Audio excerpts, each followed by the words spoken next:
今週も、元気に玩具レビュー生配信の方スタートしていきたいと思います。イェイ。はい。ということでですね、今回は、いよいよ、レビューすることになりました。無限バ無双ですね。無限バの、新しいシリーズの無限バ無双ですね。こちらが第1弾のスペシャルカラーバージョンのボックス版ですね。でこちらが第2弾の方の先日発売されましたら、発売されましたボックス版ですね。はい。こちらのスペシャルカラー版が、はい、届きましたので、はい。ちょっとね、2番目からのスタートになるんですけれども、第2弾の方から、はい。無限バ無双遊んでいきたいかなと思います。イェイ。いやー、やれやれ。ね、これもね、気になってはいたものの、なかなかね、手を出さないでいて、で、そうこうしてるうちにね、第2弾が出てきたということなので、それでね、ちょっと慌てて、あの、買い集め始めたというね、そういう感じの、はい、商品になっております。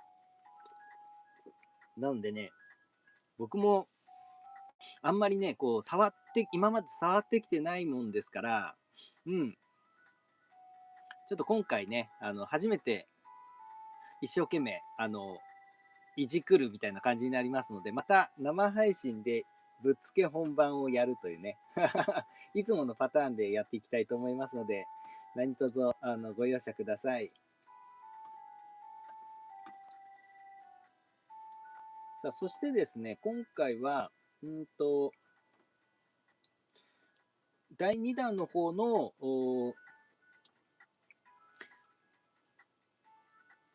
これ合体の方をね、いろいろ試したりして、やっていきたいかななんていうふうに思ってるんですが、またね、第1弾の方もまた別日にね、やりまして、でね、ちょっと考えてるのが、まあこの第1弾と第2弾をね、全部合体できないかななんていうのを、はい、考えていますので、はい、最終的にはね、それをやりたいなというのが、この無限大無双シリーズのちょっと僕の中の野望ではあります。まあそこら辺をね、軸にちょっと考えていきたいなと思うんですけれども、少々お待ちください。今ちょっと、生配信の準備をしてしまいます。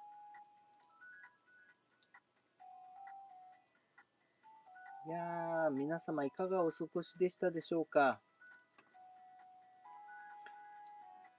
僕もね、ちょっとなかなか今週も忙しくてですね。っていうのは、子供たちがね、春休みに入っちゃったんですよね。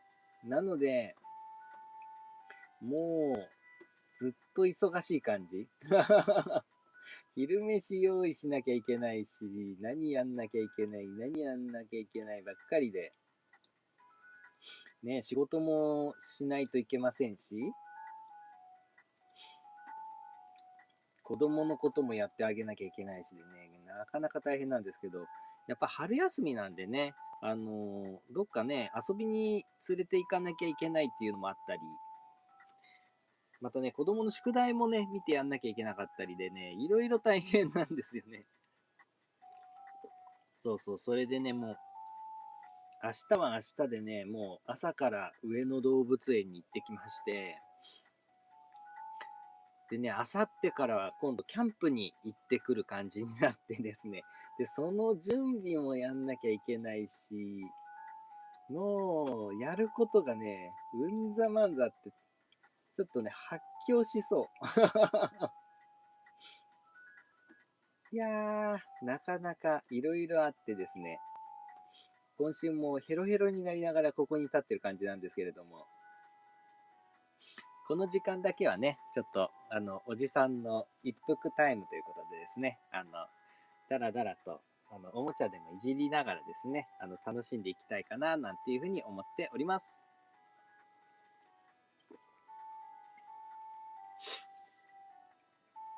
あ、チュアさん、こんばんは。バインバイン、無限バイン。あ、どうも、チュアさんよくお越しくださいました。ありがとうございます。そうなんですよね。こちらの無限バインシリーズなんですけれども、はい。まあ、皆様ね、ご存知だとは思うんですけれども、一応ね、ご説明させていただきますと、一応、素質はですね、無限バインっていうね、もともとありましたシリーズがあります。ブロック玩具ですね、基本的には。で、こちらの方が、ブロック玩具的にいろんなロボットを変形させたり、合体でさせたりっていうことができる、シリーズになっておりまして、僕もね、最初の無限版シリーズの時はね、もういきなりね、出てきたんで、ちょっとね、びっくらこいて、すげえシリーズが出てきたなんていう風にね、思って、買いましたね、第1弾のやつ。うん。のは覚えてるんですよね、当時。うん。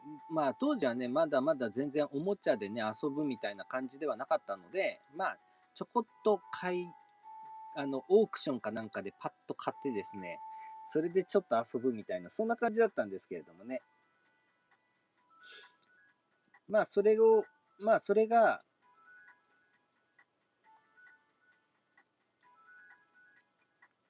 結構ね、人気になって、いろんなね、パターンでなったり、最初の無限バインもね、食玩になったりしてね、いろいろ、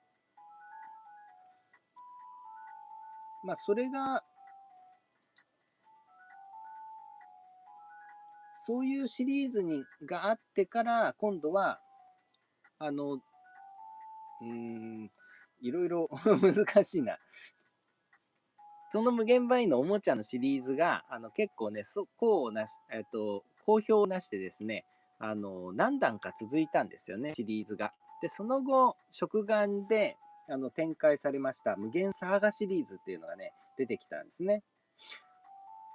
で、この無限サーガシリーズで食玩がね、いっぱいこう出てきまして、で、これもね、めちゃめちゃ好評を博したんですよね。で、無限サーガシリーズは僕もね、すごく好きで、集めてたんですけれども、それが、えっと、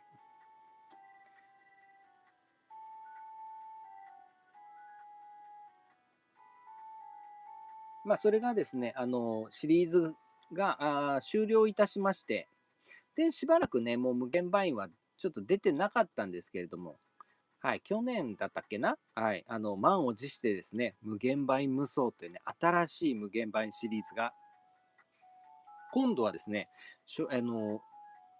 基本的には、ガチャですね、ボックスガチャで、展開するというね、今までいない形の、はい、パターンで、シリーズラインナップされてきたっていう感じなんですよね。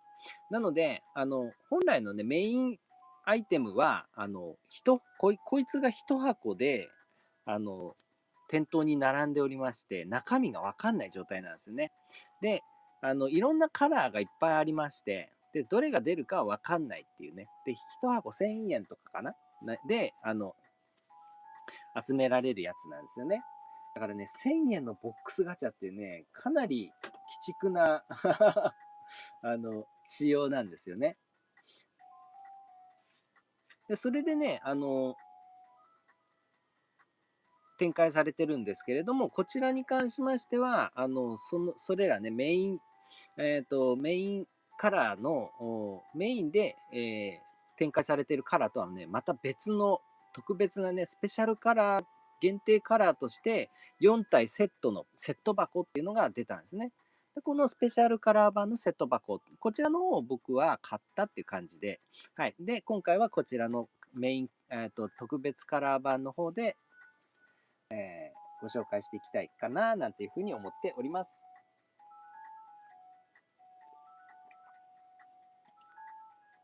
いやー、いつにも増してちょっとろれつが回ってないですね。頭も回ってない感じで。すみません。もうね、前回もそんな感じだったんですよね。もうなんか、結構ね、意識朦朧とやっていた感じがしてて、もう今でもね、何やってたのか、何喋ってたのか、未だに、自分でもね、分かってないまんま前回もね、生配信やってたんですよね。変なこと言ってないかななんてね、心配になりながら。いやー、なかなか大変ですね。本当に、おじさんになってくると。無理が効かなくなってくる。頭がね、ぼーっとしちゃうんですよね。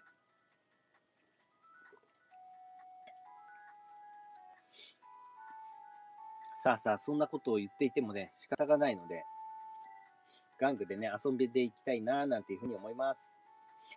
チャーさん、無限バインは、無限ファラオ、食玩から入りました。ああ、いいですね。そのね、無限バインの食玩シリーズのね、無限サーガシリーズっていうのでね、いろんなのがいっぱい出たんですよ。ね。で、その中でもね、そう、無限ファラオね、いいですね。かっこいいんですよね。そうそう、いろんなね、シリーズがあって、ね、無限牽制獣シリーズとかですね、無限アーサーみたいなのがね、確か最初だったかな。うん。でね、無限護身獣で無限ファラオっていうね、これが2017年、2017年なんだ。へえ。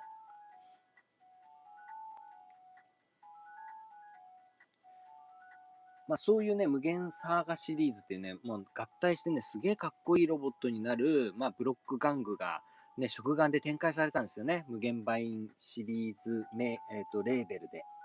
で、これがね、めちゃめちゃ出来が良かったんですよね。で、塗装映えもするね、すごいかっこいいやつだったんですね。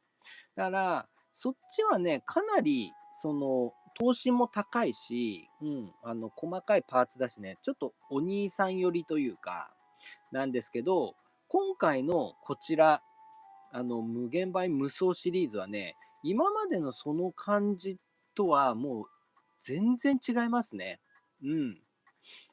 無限バインはもうがっつりおもちゃって感じで、展開してたんですね。もともとマシンロボから来てるもので、シリーズの源流がマシンロボなんですよ。で、そこからのブロック玩具的に解釈をしたのが無限バインシリーズでして、まあ、その際もね、ものすごくがっつりちゃんとしたおもちゃっていう感じの、はい、非常に取り扱いのしやすいやつだったんですね。で、それに対して無限サーガシリーズですとか、そういった食玩展開されたものですね。無限バインネクストっていうのもあったのかな。うん。でそういうのはもう完全にこの食玩プラモっていう感じの、はい、ものだったんですね。骨骨ザウルスに近いような感じ、うん、の、手触りだったんですけど、今回のこれはね、それらともまたちょっと全然違うやつですね。しかも、頭身もものすごく低くなっていて、頭もね、でっかいやつがあったりして、だからどちらかというとちょっと SD シリーズに近いような感じすらする雰囲気ですね。で、しかもね、あの、まあ、基本フレームにこう外付けのね、パーツが合体する感じで、いろんなロボになってるんですけど、そのね、外付けのパーツがね、なんかこう軟質なんですよね。うん。だからね、今までのどの無限バインシリーズともちょっと違う触り心地というか、だからちょっとね、低年齢層向けかなという感じの手触り感なんですよ。うん。なんですけど、ジョイントめちゃめちゃきつかったりして、ちょっとね、これ子供が使うのはちょっと無理だろうっていう感じの力具合なんですよね。力のかけ具合というかね。だからね、なんだろうな。でも、お兄さんが扱う感じの雰囲気でもないんですよ。手触り感的に。だからね、なかなかね、これはどういうコンセプトなんだろうっていうのね、ちょっと、はてなだ、はてなはてなっていう感じで触ってました。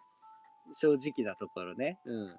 でもなんか、触ってみて、すごくね、いいポイントとかもあるんだろうなと思いながら触ってたので、ちょっとこれからね、そういったいいところを発見する配信にしたいかな、なんていうふうに思っております。で、ケイタさん、こんばんは。無限版シリーズは結局触れたことないので、どんな感じなのか楽しみ。あ、どうも、ケイタさんよくお越しくださいました。ありがとうございます。おー、そうなんですね。無限版シリーズね、めちゃくちゃいいですね。面白いです。ね、各シリーズによって、触り心地が全然違うので、まあね、無限バインって銘打ってますけど、おのおの全然違うもの、違う玩具って感じですよね。うん。だから今回はね、無限倍無双。僕もね、この無限倍無双は、ちょっとね、触りましたけど、もう初めての玩具って感じですね、これ。うん。だから、ちょっと僕が慣れてないから良さに気づけてないだけなのかもしれないので、ちょっと今日、いろいろいじって、トライしてみたいと思います。すねまさん、こんばんは。無限バイン沼りそうで手を出さないようにしていたけど、この配信見たら欲しくなりそうで怖いです。すねまさん、よくお越しくださいました。ありがとうございます。そう、無限バイ無双ね、これ、アナザーカラー、限定カラーの4体じゃないですか。で、これね、今、第2弾のやつ開封して、こう、一通り組み立てたんですけど、あのね、考えられてるなと思うんですよね。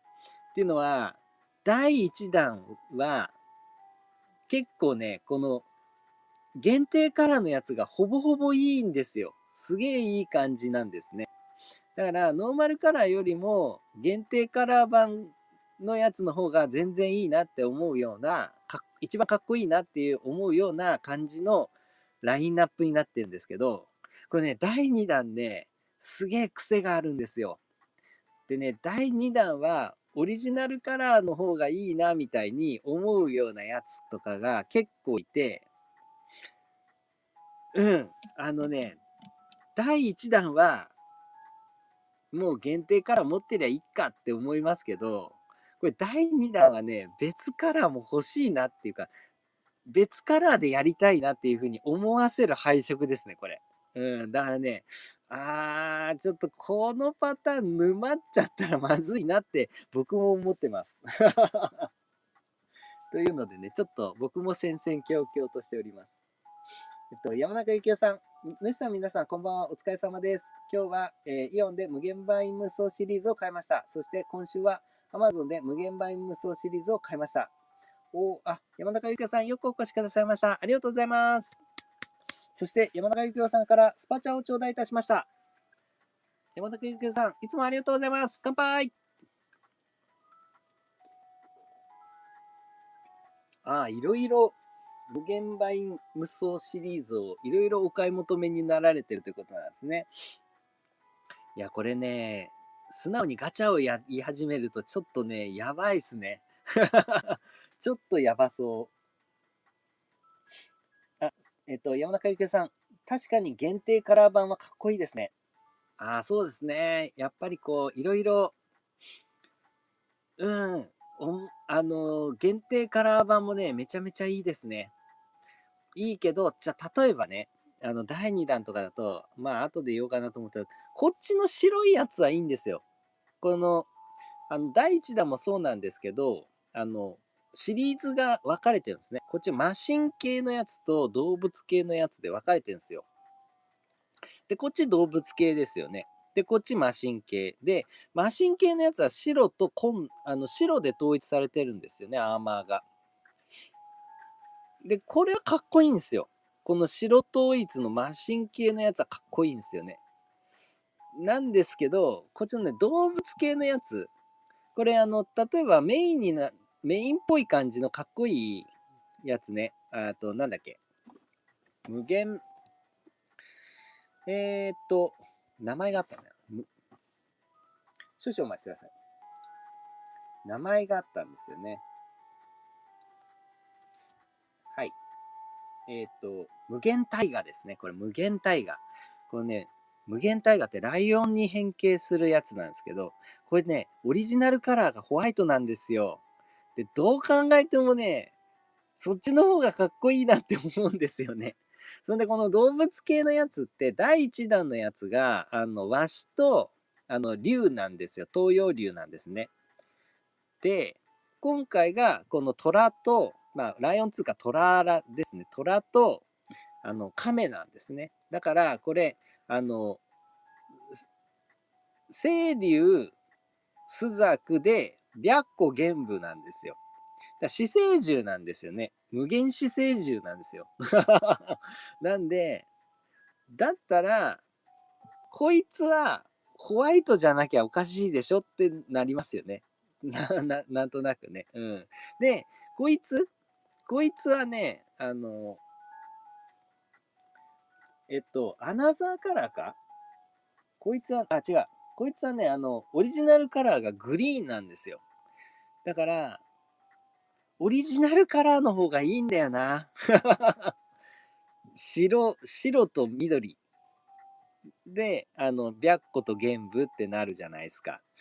だからね、こっち、だからね、オリジナルカラーの大河と玄武が欲しいな、トータスか。トータスが欲しいなって、ちょっと思っちゃいますね。で、マシンの方に関しては、正直こっちの限定カラーがめちゃんこかっこいいと思います。だからなかなかよくできてるなって思いますよね。続々かわそうとしてるなと。でまたね、今回の第2弾ね、アナザーカラーっていうのがあって、アナザーカラーが、すごくかっこよくてね、ブラックとゴールドで統一されてるんですよ。ブラックバージョンなんですね、これの。それはかっこいいんですよね。だから、アナザーカラーで揃えるのもかっこよくてありだなと思ったりして。だからね、確かに、第1弾の方は結構ね、探り探りやってるような感じがしましたけど、ちょっと第2弾は、ほんとね、ガチってきましたね。バンダイ。ちょっとね、ガチって、こっちの財布をもぎ取りに来てます。だからね、これはなかなかね、気を引き締めないとまずいっすよ。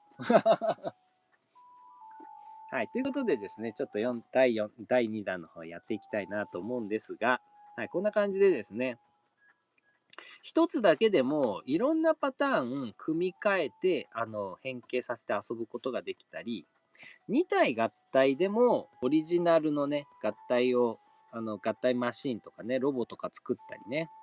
であと全部合体させるとロボとかね、今回だとこれメインはトリケラトプスですね。全部合体してトリケラトプスにするっていうのが公式のね、合体で出てますので、もしくはね、第1弾のやつも含めた全合体みたいなのもね、こうやって提示されてますが、こんな感じでね、公式でね、とりあえず、公開されているやつを一通り組んでみて、あとね、ちょっと思い思いにちょっとアレンジしてみたいなというのが今回の趣旨でございます。さすがにね、がっつりいろんなパターンの俺合体っていうのはなかなかこの時間内では無理だと思いますので、ちょっとね、オリジナルで紹介されているものの遊び方を紹介しつつ、あとはね、ちょっとこちらの方でね、俺合体をしながら、いろいろアレンジをして遊んでいきたいと思います。はい、チアさん。ジェット、ドリル、ポリスはマシンロボカラーに塗りたくなりますね。確かに。ねやっぱりね、マシンロボといえば、このね、ジェット、ブルージェットね。ブルージェットなのにメインカラーはレッドっていうね。マシンロボの伝統のやつね。はいはいはい。このね、やっぱりね、ジェット、ドリルと、あとね、パトカーね。この3種類はやっぱりね、マシンロボのメインラインだったりしますんでね。やっぱりね、そこら辺は確かにチワさんおっしゃる通りですね。ただなんだろうな、結構ね、このね、アーマーのね、質感よ。これね、硬めの、軟質パーツですね。だからほら、こんな感じで、くにゃくにゃくにゃくにゃ。うん。あの、なんだろうな、ガン消し、とまでは言わないですけれども、そこまでは柔らかくないですけど、プラスチックの触り心地ではない感じですね。だからもう、確かに、どちらかというとやっぱりね、ガチャガチャって感じがします。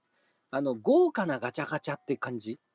豪華ででっかいガチャガチャ。っていう触り心地ですね、この無限バイ無双は。あとね、これね、結構ね、各所ボールジョイントなんで、結構こうやってね、表情付けして、動かすことができるんですよ。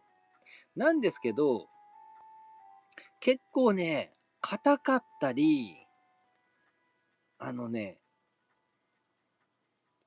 逆に緩くてすっぽ抜けちゃったりっていうのがあったり、結構つけるのにもね、癖があったりして、なかなかね、慣れないと、思うようにこうパチパチパチって合体させるの難しい感じですね。なのでね、結構、癖があります。なかなか手強い感じがしますね。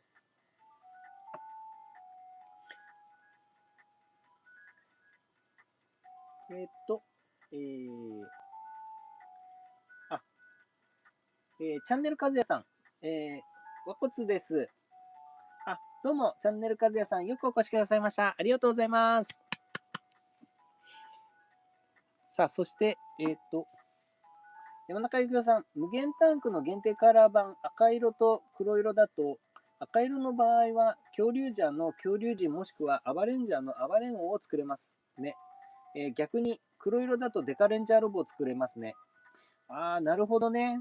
そういう感じで、こう結構、スーパー戦隊的なやつと組み合わせてね、いろんなの作るっていうのも面白いかもしれないですね。うん。まあね、このまさにね、無限倍なんで、もう遊び方は無限大ですよね。だからそういうので、再現のためにね、いろんなカラーのパーツを揃えて、ね、再現してみるっていうのは、一つのね、プロジェクトでいいかもしれないですね。チャンネル和也さん、どちらも買ったけど、まだ開封してないのよね。ああ、わかります。僕もそういうのいっぱいあります。なのでね、生配信すごくいいのは、開封する、チャンスなんですよね。開封チャンスを、この生配信でやらせていただくっていうね。うん。だからね、生配信でぶっつけ本番でいきなり遊ぶっていうね。そういう、やっつけ配信をやっております。でもね、毎回毎回なんだかんだでいい感じのやつができるから面白いですね。うん。ケイタさん、トリケラの後ろの人型かっこいいな。ああ、こちらね。こちらのね、4体合体の人型のね、ロボット。これね、すごくね、まとまってるんですよね。っていうのは、第1弾のね、ロボがこんな感じなんですよ。でね、これはこれでかっこいいんですけど、やっぱね、組み立てると、どうしてもね、やっぱりちょっと、いびつな感じのところもあったり、ガニ股であったりね、関節固定の部分があったりっていう、ちょっとね、まだまだ発展途上的な感じの組み方だったんですよね。それに対して結構ね、第2弾の公式の4体型はね、かなりこう、かっちりとね、かっこいいロボ形態にまとめてきたので、うん。特段こちら側で何かを考えて考案しなくてもですね、かっこいいロボを作らせてくれるというね、良心的な仕様に第2弾はなっております。ライムさん、こんばんは。ライオンヘッドのせいで、ブンドドがはかどってる人たちがいて、何よりだと思います。あ、ライムさん、よくお越しくださいました。ありがとうございます。確かに、こちらのですね、こちらのライオンヘッド、なかなかね、いい感じの、造形なんですよね。奥まってるところの目がね、ちゃんと、塗られてて、うん。なかなかね、いい感じの顔なんですけど、まあ、こいつがあることによって、まあ、皆さんね、やっぱりこの胸ライオンをやって、かっこいいロボたちをね、いかにして作るかっていうのに挑戦されてる方が多いということでですね。はい。まあ、この胸ライオン用パーツがあるというのは、非常にこう、ロボ界隈からするとですね、ありがたいパーツだなっていうのはありますね。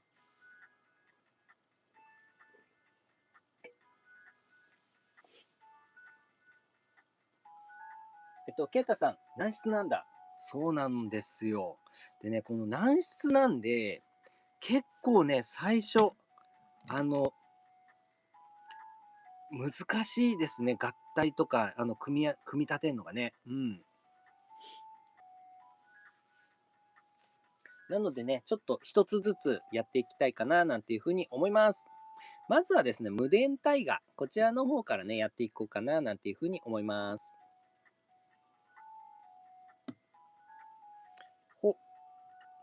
はい、こちら。まあね、今回の第2弾の方の、まあ、メインのやつでしょうね。もうどう考えても。でね、めちゃめちゃ主人公ロボ的なかっこよさですよね。おそらく無限倍無双シリーズの中で一番かっこいいです。で、これさっきね、やってたのちょっとアレンジしちゃってますね。アレンジしちゃってたので、ちょっと元の姿に戻します。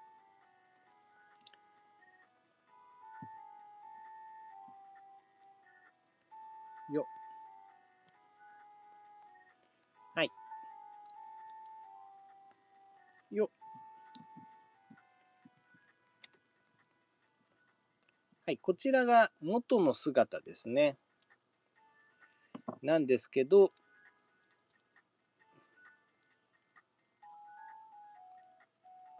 よ。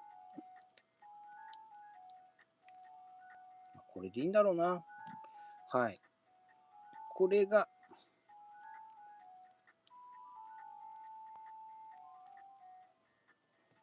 よ。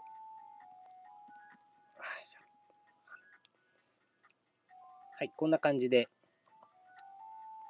もともとはね、こんな、結構ね、SD 体型というか、こんな感じの体型になっております。でね、他のやつらと、まあ、同じような感じなんですね。うん。三頭身というかね、そんぐらいの頭身で、組み立てられてる系ですね。まあ、これはこれで、ちょっとね、昔の SD ガンダムチックでかっこいいなって思うんですけど、僕はね、どちらかというと、その SD 世代なので、うん。この頭身はね、結構見慣れてて、かっこいいなっていうふうに思ったりもします。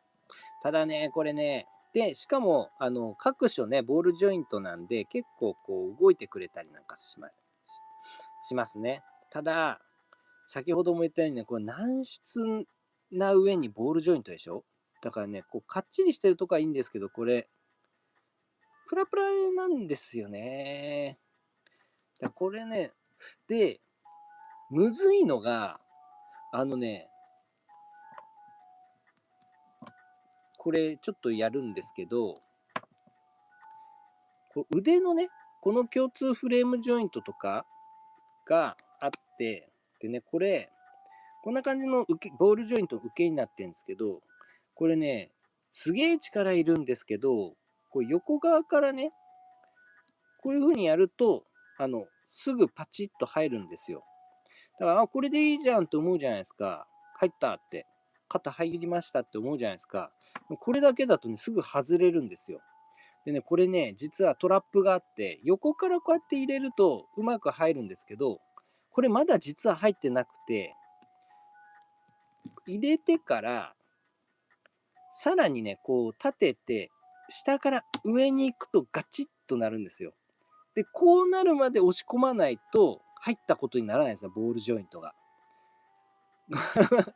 結構テクいるんですよ。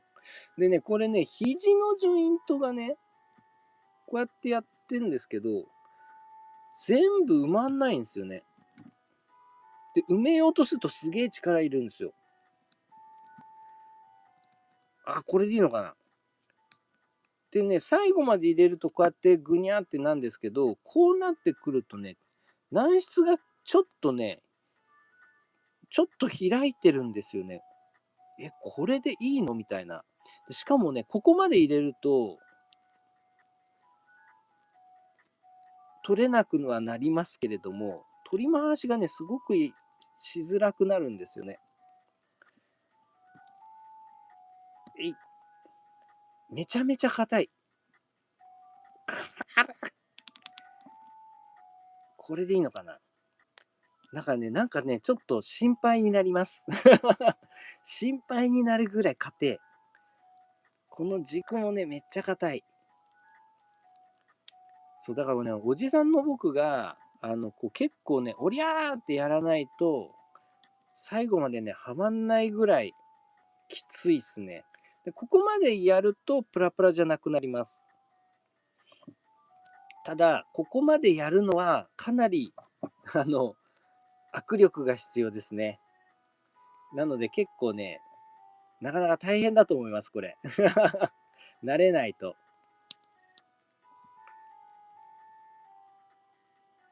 はい、こんな感じの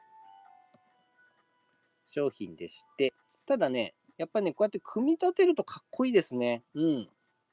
とってもかっこいい。うん。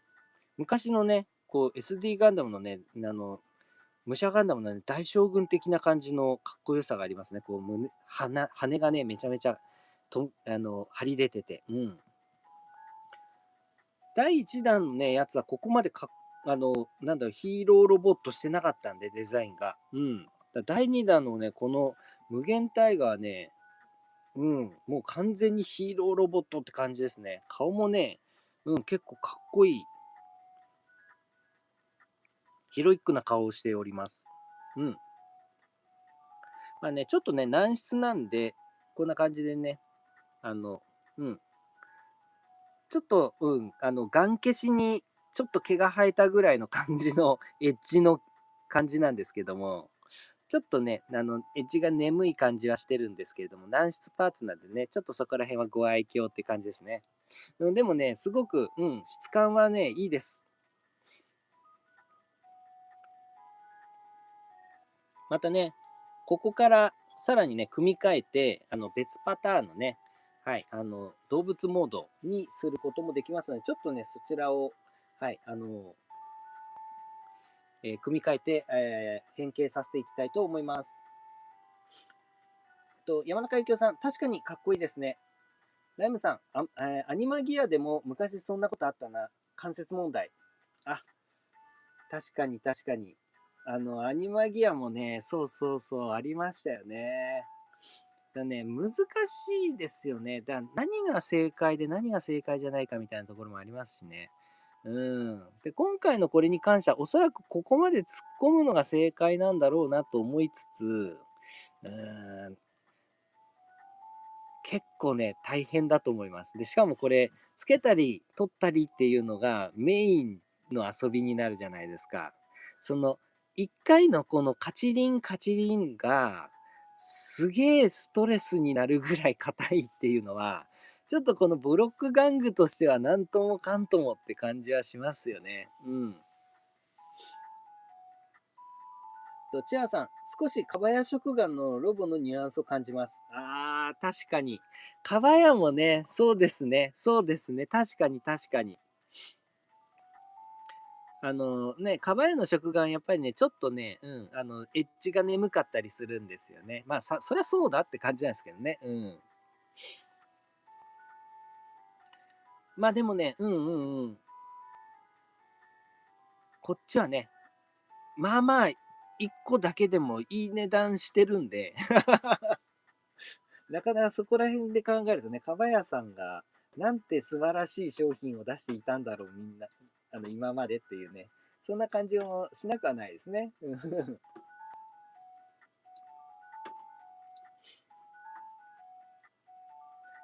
ケイタさん、ねじ切れそう。そうでしょ。怖いんですよ。こっちも力を入れるのが。でね、こうやってるといろんなとこがボロボロボロボロって外れるから。なかなかね、そういう意味ではね、やっぱり自由自在に取り回すには、ちょっと慣れが必要かもしれないですね。男仮面ライダーセーバーさん、こんばんは。よろしくお願いします。俺がって研究所さん。無限前超かっこいいです。どうも、男仮面ライダーセーバーさん、よくお越しくださいました。ありがとうございます。なかなかね、ちょっとね、慣れが必要かなとは思いますが、ちょっとね、ここから変形させていきたいと思います。さて、で、こちらなんですけれども、まあね、全部外す必要はないんですが、一旦ね、最初にご説明のために、えーパーツをすべて外してしまいたいと思います。こんな感じで取り付いておりまして、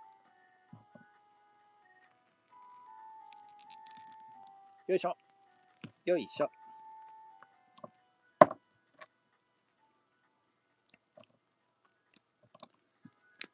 はい。で、こんな感じですね。基本フレームっていうパーツがあって、これはね、すべてのロボ共通のフレームになっております。で、このフレームは、軟質じゃないですね。ちゃんとした、硬いやつです。で、ここにいろんなパーツを取り付けることによって、はい、ロボを構成していくっていう形になっております。で、先ほどの無限タイガー、こちらをですね、今度はタイガーモードですね。トラちゃんの方に組み立てていきたいと思います。はい、まずですね、組み立てていくんですが、はい、まずはね、こんな感じの横向きにしまして、で、先ほど苦慮してましたですね、この腕のパーツですね。はい、この腕のパーツを、先ほどと同様にですね、よいしょ。はい。腕に接続します。で、こちら側がね、ロボの腕で、拳がね、造形されてるんですけど、これ反対側にすると、虎の前足っていう感じになりますね。なので、今回は、そちらの方を前に持っていきます。おりゃ。はい、入りました。一回入れると、少し軟質パーツが緩むんで、入れやすくなるのか。なるほど。だから最初のアタックがかなりきついってことですね。で、一回押し込んで広げちゃえば、2回、3回目にはちょっと入れやすくなってるって感じなんですかね。うん。最初ほどは今は大変じゃなかったです。初回が結構大変かも。さあ、そうしましたら背中のパーツですね。背中のパーツを取り付けます。はい、こんな感じですね。はい、そうしましたら、ライオンちゃんのパーツですね。このライオンパーツ。後ろ側がこんな感じになっておりまして、こちらの穴につっと刺します。はい、こんな感じですね。はい、そうしましたら、今度はこの剣ですね。この剣を股の方に、逆か。股の方に取り付けまして、はい、こんな感じですね。組み立てていきます。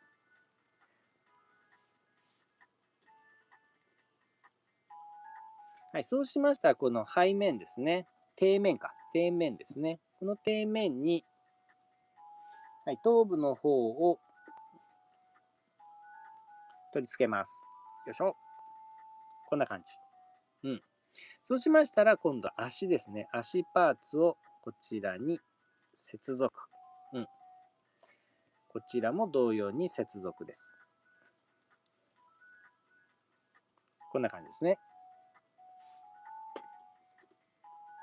そうしましたら、背中側に胸のアーマーを取り付けまして、で、この腕の後ろの軸ですね。この軸にウィングパーツの方を取り付けます。よいしょ。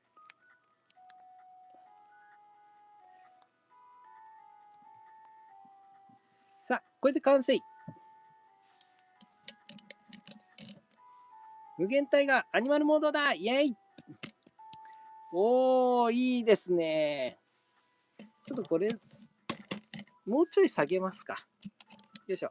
少々お待ちください。こうですね。おー。うんうん。なかなかすごくいいですね。うん。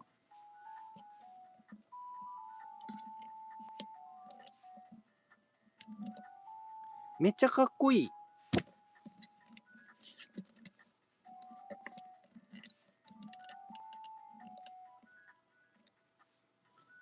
ほうほうほうほう。洗剤とかだと、だいたいこうなってるんですよね。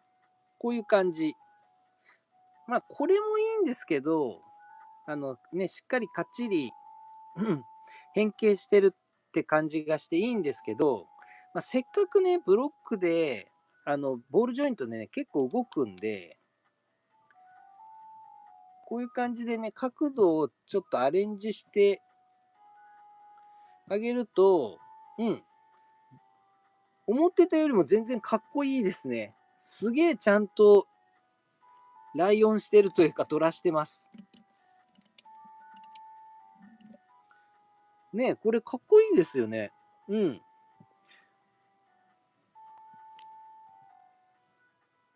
なんだ、僕の、雰囲気的にはね、ちょっと申し訳ない言い方をしちゃうんですけど、500円ガチャって感じがするんですよね。な質感というか、遊び心地的に。だからね、500円ガチャとしてすごく良質なやつって感じがします。実際はね、もっと高いから、ちょっとディスってる感じになっちゃうんですけど、決してディスってるわけではなくて、なんだろうな、感覚的にそんな雰囲気ですって感じですかね。うん、いや、いいですよ、これ。アニマルモード、うん、すごくよくできてます。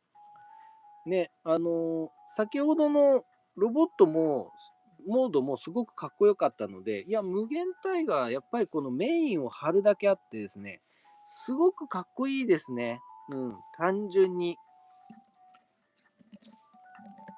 なので、僕がね、やっぱ無限バインとかマシンロボシリーズ、やっぱりね、こう、なんだろう、ちゃんとしたね、アニメ化されたものとかじゃなければ、やっぱりおもちゃをメインに主軸にして、ストーリーはご自分でお考えくださいっていう感じなんで、まあ、もともとロボット玩具なんてそんなもんじゃないですか。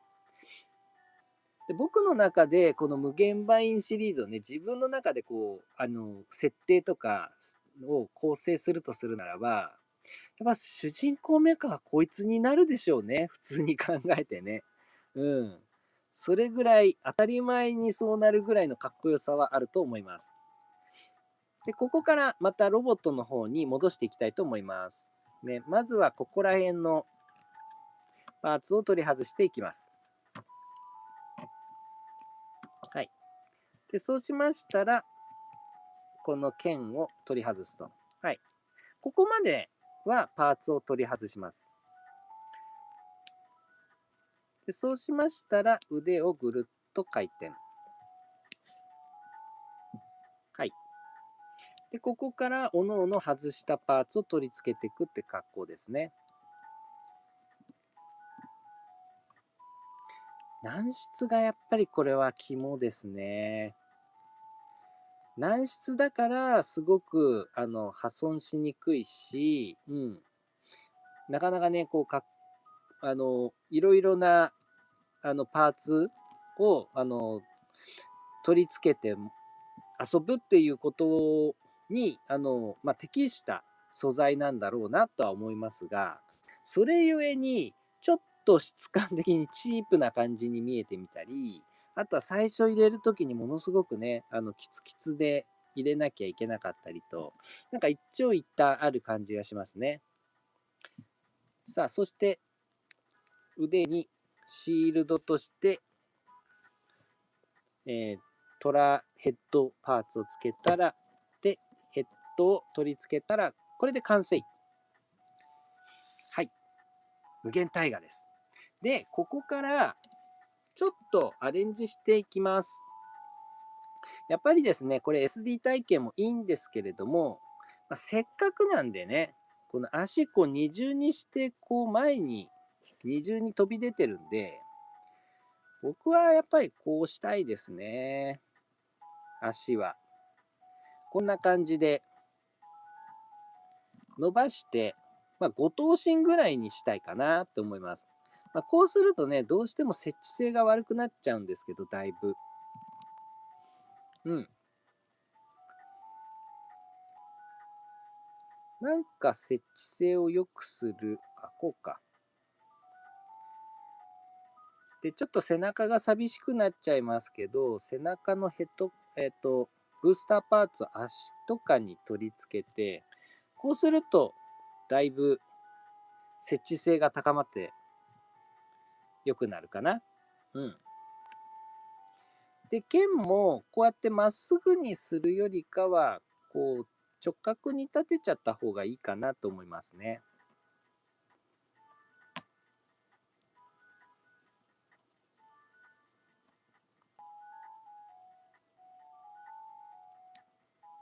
はい。こうすることで、おお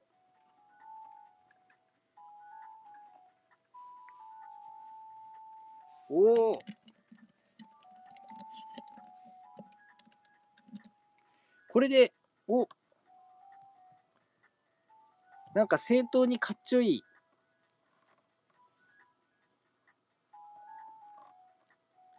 無限タイガーができましたイエイもうこれは、やっぱりこの方がいいんじゃないのって思いますよね。ほら。うん。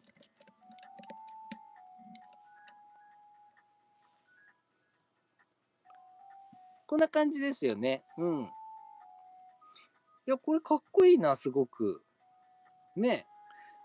なんかこう、ちょっとしたアレンジでいろいろこう遊べるんで、なかなか楽しいですね、さすが。なんか無限バインの正しい遊び方って感じがします。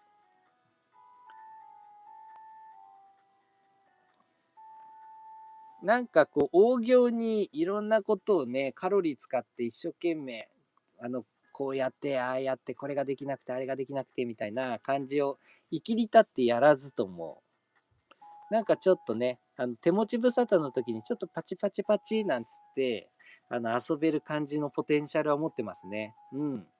なんだろう。思い立った時にいじくれる、気軽さというか手軽さみたいなのはあるかもしれない。これはいいですね。すごくいいです。いよいよもってホワイトカラーの方が欲しくなってきたな。ということで、無限大河の方はここら辺にしておきたいと思います。さあ、続きまして、こちらですね。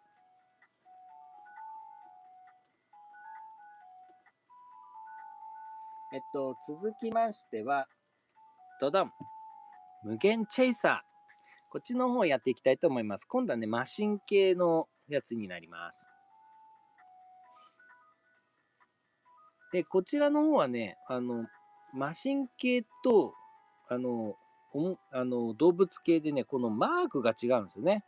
これが動物系のやつのマークで、こっちがマシン系のやつのマークですね。うん。これもなんか凝ってて面白いですよね。はい、こちらが無限チェイサーですね。はい、ポリスメンです。これもかっこいいですね。うん。これも SD 体型というかね、3頭身ぐらいの感じで、めちゃめちゃかっこいい。顔もね、ポリスメンのロボって感じの顔してて、なかなかかっこいいですね。で、こちらは、ここにね、ちゃんと拳を造形しているんですけど、ここにね、銃型のパーツになってるんですね、これ。最初なんだろうと思ったんですけど、銃なんですね、これがね。で、ここが銃口になってて、で、拳でこれを持ってるって感じなんですね。なんで、こういう感じの雰囲気ってことですね。はい。こうですね。ちょっとなかなか立たないですけれども、うん。こんな感じの構えて、おお、かっこいいですね。ほうほうほう。なかなか、まあ、ここまで来ると、やっぱり、ちょっと足が足りないぞっていう感じはしますね。なので、ちょっとこいつもアレンジしてみましょうか。やっぱこう、ここに足パーツとしてこいつを使っちゃうとか、ね。こうすると、さっきの状態だとね、コテンコテンしちゃってたんですけど、こうすると、ほら、設置性めちゃめちゃ良くなるし、ね、あの、やっぱさっきよりもね、頭身高くなってちょっとかっこよくなりますよね。でね、何よりこの、ボールジョイントで、股関節のボールジョイントでこういう開きはあるものの、やっぱちょっと開きが甘いんですよね。ほんのちょびっとだけ外向ける程度なんで、ここの足に、この軸のロールを使って、つま先を広げることによって、ハの字にできるじゃないですか。これによって、だいぶ表情の差が出てきますよね。うん、って考えると、やっぱ足のパーツは何らか欲しいなってとこですね。やっぱちょっと、先ほどの無限タイガーもそうなんですけどね、背中が完全になくなっちゃって、パーツが。貧乏ちゃまモードになっちゃうんですけど、まあね、背中からの見栄えを、ちょっとね、まあいいじゃないかってことにすれば、うん、これがすごくかっこいいかなっていうふうに思います。ほら、めちゃめちゃかっこよくないですか？おー、これいいっすね。なので、ちょっと僕の無限チェイサーはこれをデフォにしようかなと思います。お、かっこいい。あ、無限チェイサーかっちょいいな。あ、すげえ。なんだろう、デッカードみたい。ねえ。なかなか、あ、これでなんかこう、J デッカーを模した何かを作れたら楽しいかも。あ、デッカードみたいだな。かっちょいいな。無限チェイサー好きかも。あ、かっこいいかっこいい。い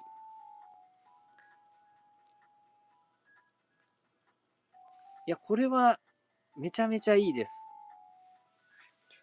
なんだろう、昔の僕だったら、旅行のお供に持ってきたくなっちゃいますね。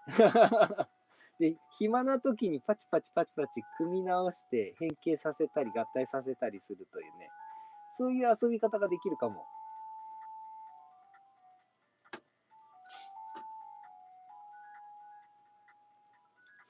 チアさん、タイガーなんですね。ライオンだと思ってました。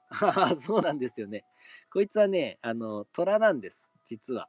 白虎なんですね、白虎。まあ、だからこそホワイトが欲しいなっていう感じはしますよね。ちょ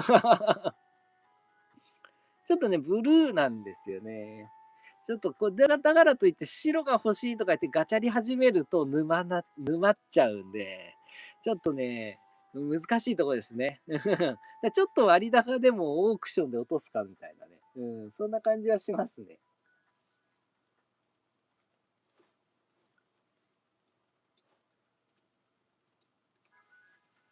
はい。そして、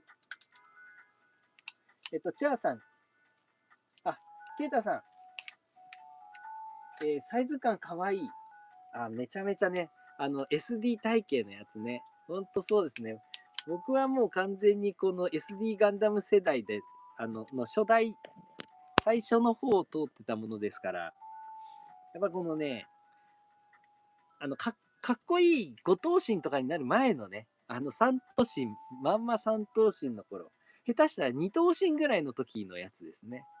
まあ、その前のガンダマンとかは、今度五頭身なんですけどね、もともとはね。という世代だったので、もう本当に、こういうね、頭身低いやつ結構好きだったりするんですけどね。うん。山中ゆかさん、かっこいいですね。いや、もう本当そうですね。めちゃめちゃ、遊びやすくて、うん、かっこよくてね、いい玩具ですね。ちょっと、触ってて、徐々になんか良さにだんだん気がついてきました。チアさん、チェイサーのマシンロボな、顔立ちがいい。ああ、本当ですね。カチッとしてる感じのね、このね、ロボって感じの顔をしてますね。いい面構えです、本当に。で、ここまでやると、ちょっと頭身が高くなるんで、うん。こうなると、またちょっと別のラインって感じですよね。さっきのね、かっちょかわいい系から、ね、面白かっこいい系のやつから、うん、正当にかっこいい系ラインのロボになったって感じですよね。なんかこう、渡るからグランゾードになった感じ。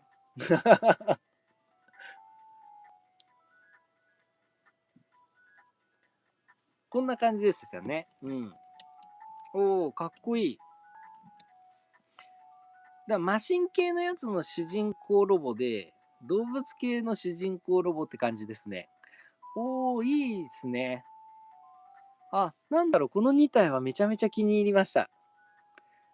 これはなんか単体で遊んでても、うん、すごく遊べるかも。さあ、そして、こいつはですね、変形をして、はい、パトカーに変形することができますので、ちょっとやっていきたいと思います。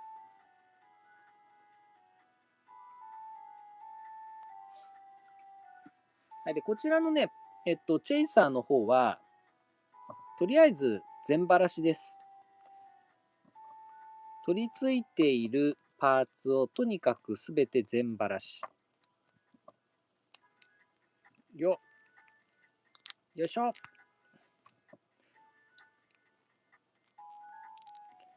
いしょ。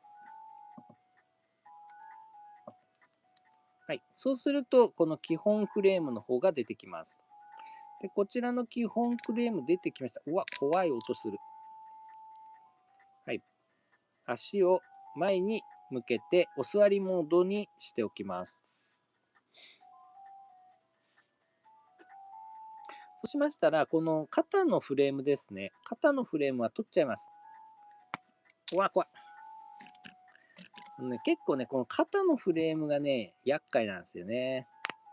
だからこれちょっとね、慣れが必要です。またね、外すときもちょっと怖いんですよね。で、スポーンって飛んでってどっかに行っちゃうみたいなパターンもありそう。さあ、そうしましたら、先ほどの10のパーツですね。どれだ？あ、これだ。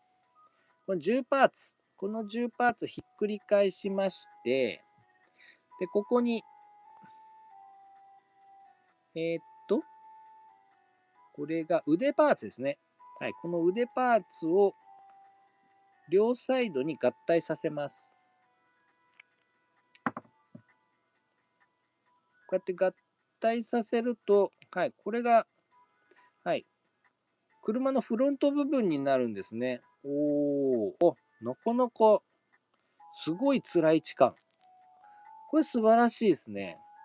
で、これを先ほどのフレームの背中側の方に取り付けていきます。よいしょ。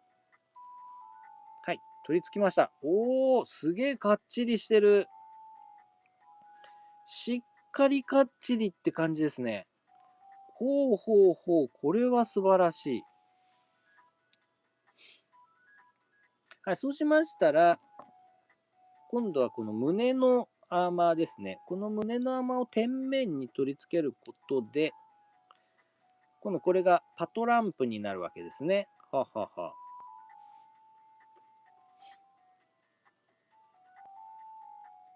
そしたら、今度足パーツ。この足パーツが、今度横に来ると、横にこう取り付けることで、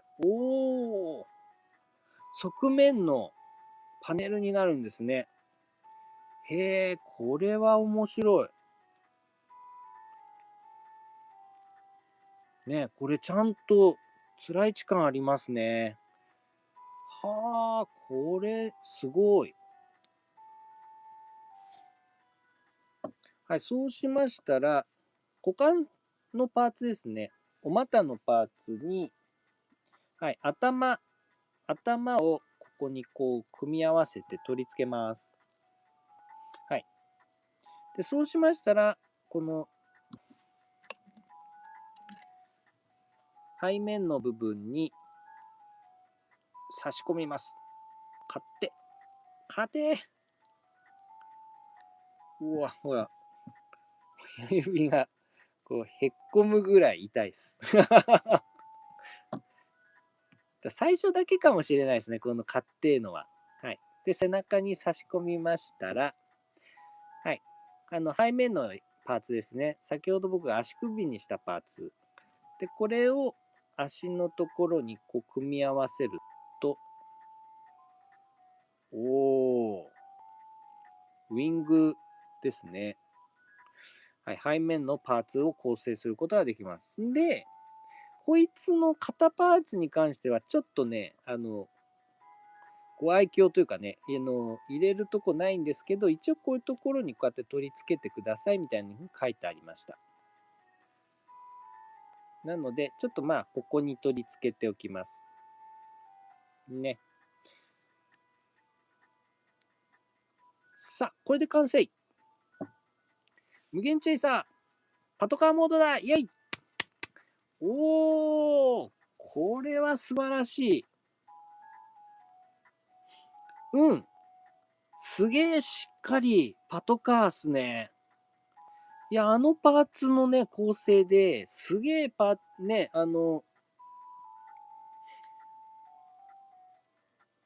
ちゃんとしたロボットだったじゃないですか。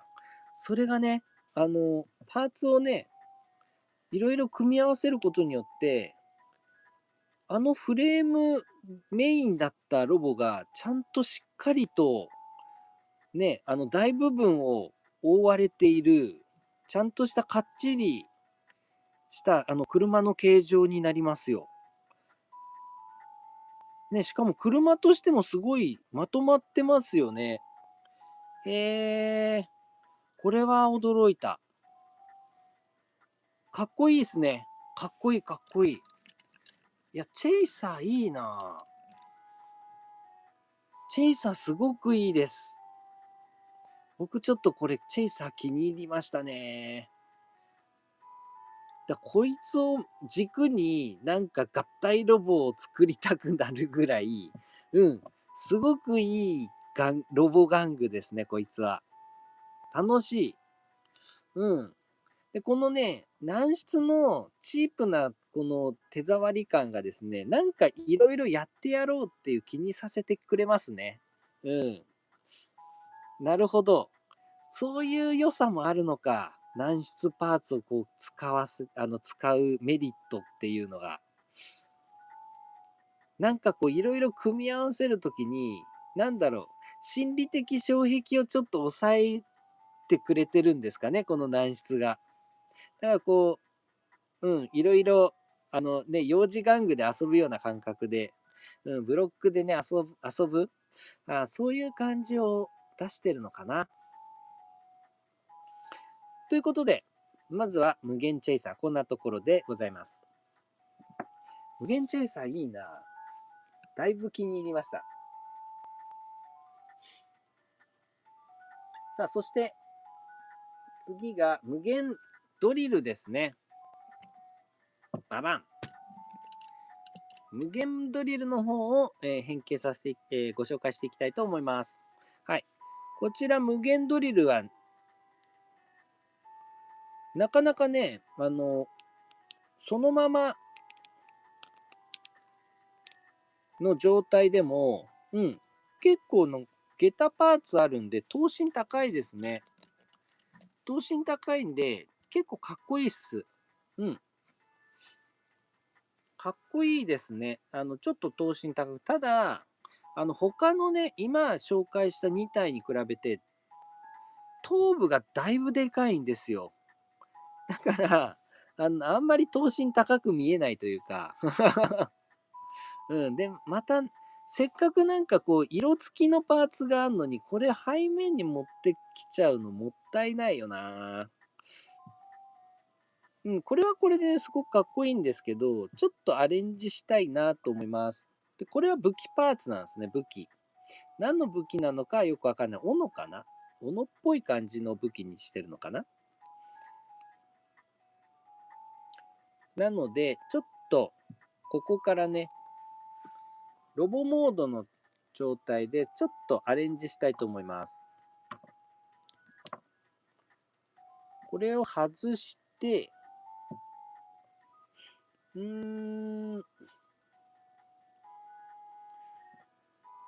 こいつ外すか。腕やめて、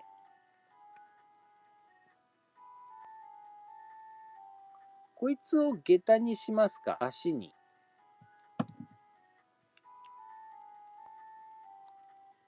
こいつを、これでも逆に不安定だな。で、こいつを、ここに持ってきたいんですよね。こういう感じで。すると、ここに何か、やっぱこう、腕か。なるほど。こうか。こっちですね。こっちの、こうか。こうだ。腕パーツを縦につけて、で、この足の、裏にあったパーツを前に、ここでダブルで差し込むわけですね。こことここダブルで。そうすることによって、非常にこう、頭身の高い、かっこいいドリルロボになります。ちょっと足つき悪いですけれども。問題は腕がなくなっちゃったってことなんですね。腕がなくなっちゃう。ので、ちょっと変則的ですけれども、こんな感じで、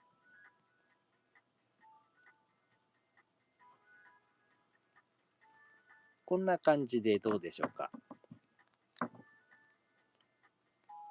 もしくは、こんな感じか。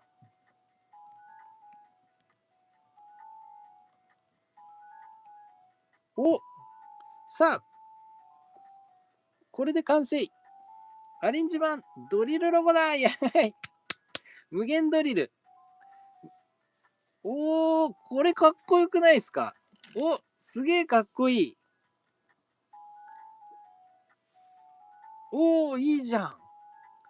ね、ドリルロボがめちゃめちゃかっこいい。やっぱマシンロボといえばジェットロボかドリルロボですから。こいつらがね、かっこいいといいですよね。で、ちょっと足つき悪くてですね、ちょっと前につんのめっちゃうんですけど、こういう感じで、ごっつり S 字立ちをすれば、立てますね。すげえかっこいい。お、お、お、お、お、いいね。で、ここまでやると、さっきのやつらと結構頭身が合ってくるよね。いいね、いいね、いいね。いや、これは非常に素晴らしい。これ無限倍無双いいな。なんか最初はちょっとチープすぎないっていうのはちょっと思ってました。雰囲気的にね。でもね、これ遊んでみるとね、このチープなパーツで、こんなにかっこよくできるんだっていうね、なんかね、新鮮な驚きがありますね。で、それはね、すごく楽しいですよ。とっても楽しい。これはいいな。無限倍無双いいですね。思ってたよりかいいな。だんだん、はい、考えを改めてきました。思ってたよりもだいぶいいです。かっこいいかっこいい。さあ、こちらのアレンジいたしましたドリルロボですが、こちらもですね、変形しましたら、ドリルモードにすることができます。ドリルカーモードですか？なので、ちょっと変形させていきたいと思います。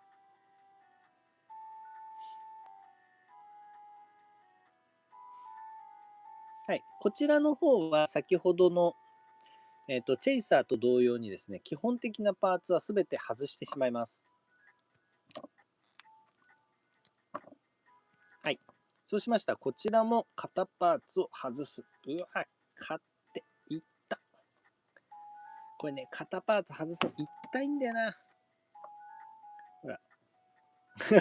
へこんじゃって指が。よいしょっと。あ、外れました。はい、そうしましたら、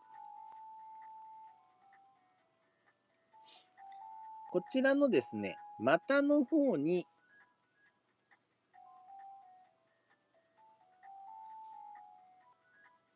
肩パーツの方を挟みます。よいしょ。こんな感じですね。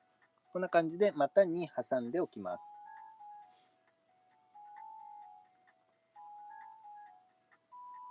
はい、そうしましたら、足のパーツですね。この長いキャタピラのパーツ。で、こいつを、足に取り付けていきます。で、今度は、このキャタピラパーツの方に、肩パーツの方を取り付けます。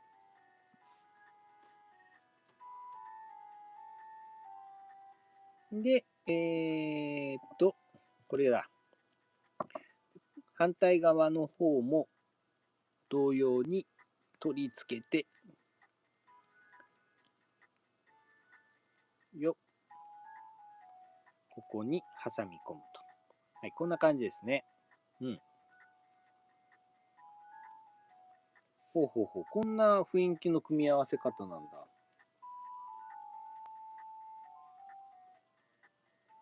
はい、そうしましたら胸パーツですね。この胸パーツをこちらに取り付けます。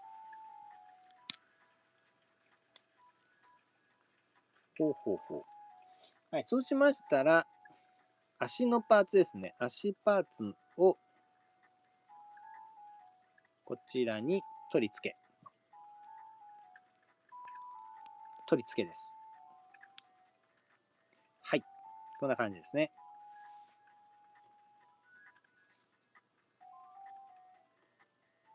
はい、そうしましたら、こちらの先ほどの腕だったパーツ。この腕パーツを背中側に取り付けます。よいしょ。はい。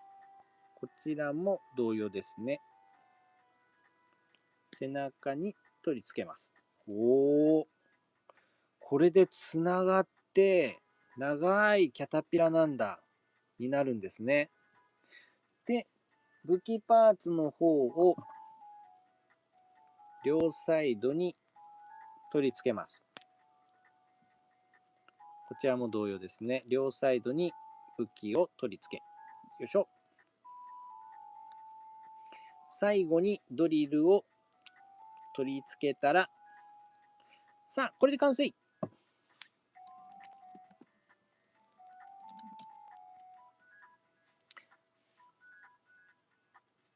ドリルカーモードだイェイ。おー、これもかっこいいね。未来戦車って感じ。はあ、いいですね。めちゃめちゃかっちりまとまってる。うん。これすごくいいですね。なんだろう、ちょっとネタだけとか、そんな感じじゃないですね。もうごっつりブロックでまとまってますね。まとまり感がすごい。はあ。いやね、もともとね、マシンロボのドリルロボとかって、結構ね、かっちりかっちりね、真四角になる感じの変形なんですよ。うん。その感じの雰囲気をよく表してますね。はあ。これさっきのチェイサーもそうですけど、いや、思いのほかね、すごいまとまり感がありますよ。みっちりみちみちって感じにまとまってて、このまとまり感いいな。うん。いや、思ってたよりもだいぶいい。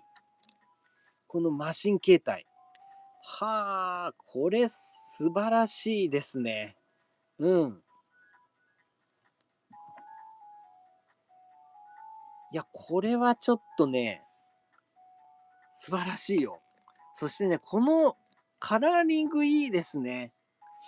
もちろんね、アナザカラーとかで、ブラックとゴールドのやつもかっこいいんですけど、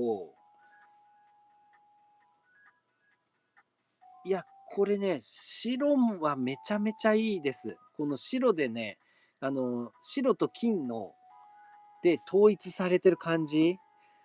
これめちゃくちゃかっこいいな。いや、これいいです。うん、すごく気に入りました。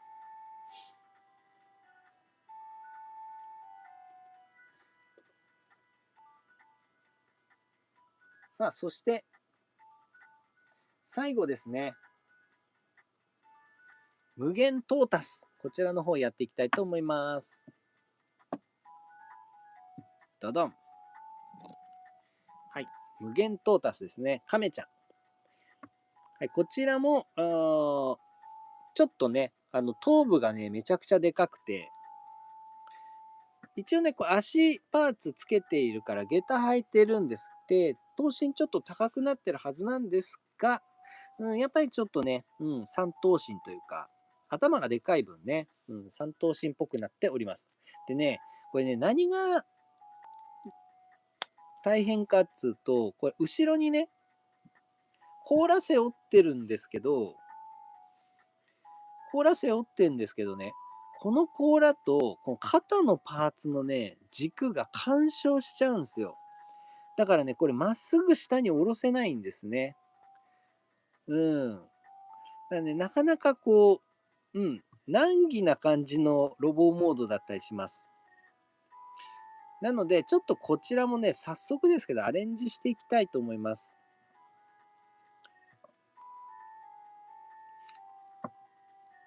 はい。こんな感じでね、まずちょっと取っちゃいますかね。うん。基本的なところは。で、足は足でいいのかなこれは。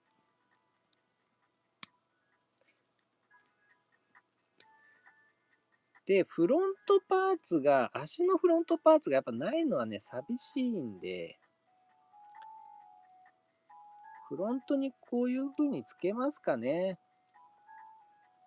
こんな感じで。足の横についていたパーツはフロントに回してしまいます。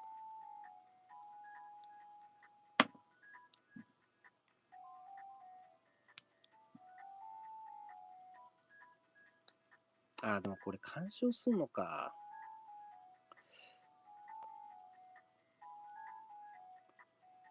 まあ、このくらい、ちょっとね、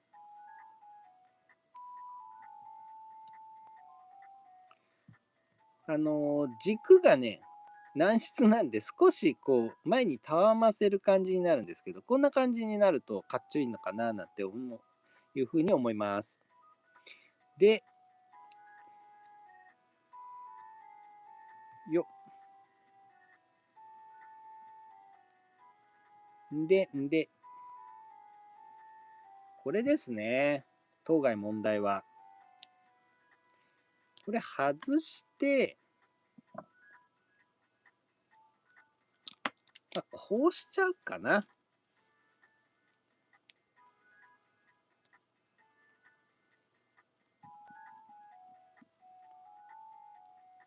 こうしちゃうか、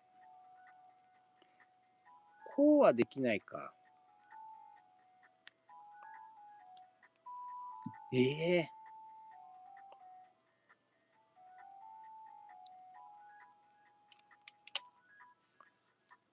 結構ね、ゆるいですね。やっぱこの軸パーツね、ゆるいところありますね。スッカスカのスッポスポになる。せっかくあんのに、ほら、スッポスポ。なるほど、そういう問題もあるのか。コスト、お。いいですね。あ、でもすっぽ抜けるな。ええそう、そうなのじゃあこうするか。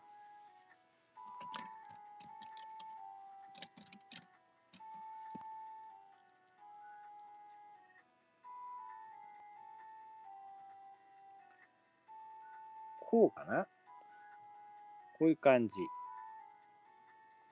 で、こうか。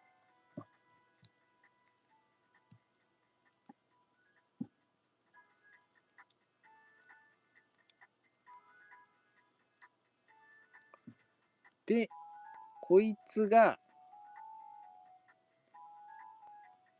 あ、何ここ、ここ、軸穴じゃないんだ。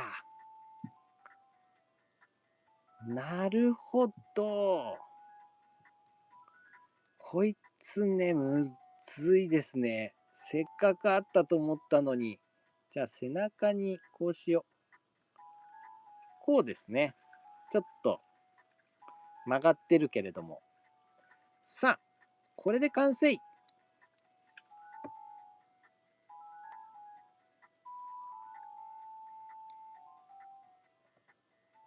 無限島出すアレンジバージョンだイェイかっこよこれいいじゃん。めちゃめちゃかっこよくなった。これいいね。ここまではっちゃければ、ほら、釣り合いが取れるじゃん。めちゃくちゃかっちょいい。さっきのやつはね、オリジナルいいんですけど、やっぱね、いろいろ干渉してて、これでいいのみたいな感じのね、ところ結構あったんですよね。うん。いや、これ、なかなか張り出ててかっちょいいよ。面白。面白いね。面白くなってきた。だんだんハマってきちゃった。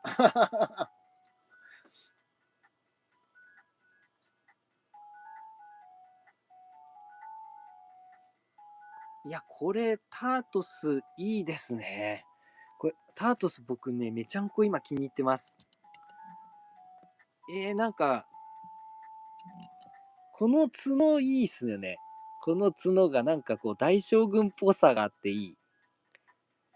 やっぱ頭部のね、大きさが SD なんだよな。このね、SD 心くすぐりますね、これ。いいな。いただいてますね。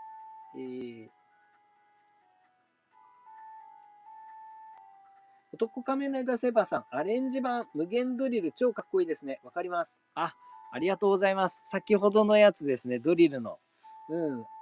僕もね、今、もちろん今初めてやってるんですけど、僕めちゃめちゃ好きになりました。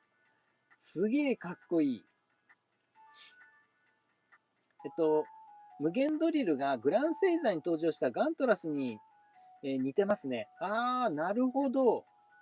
確かに、グランセイザーか。確かにグランセイザーっぽいかも。ちょっと。言われてみればそうかもしれない。こいつもそんな感じしますね。そう言われてみると。タートスの方も。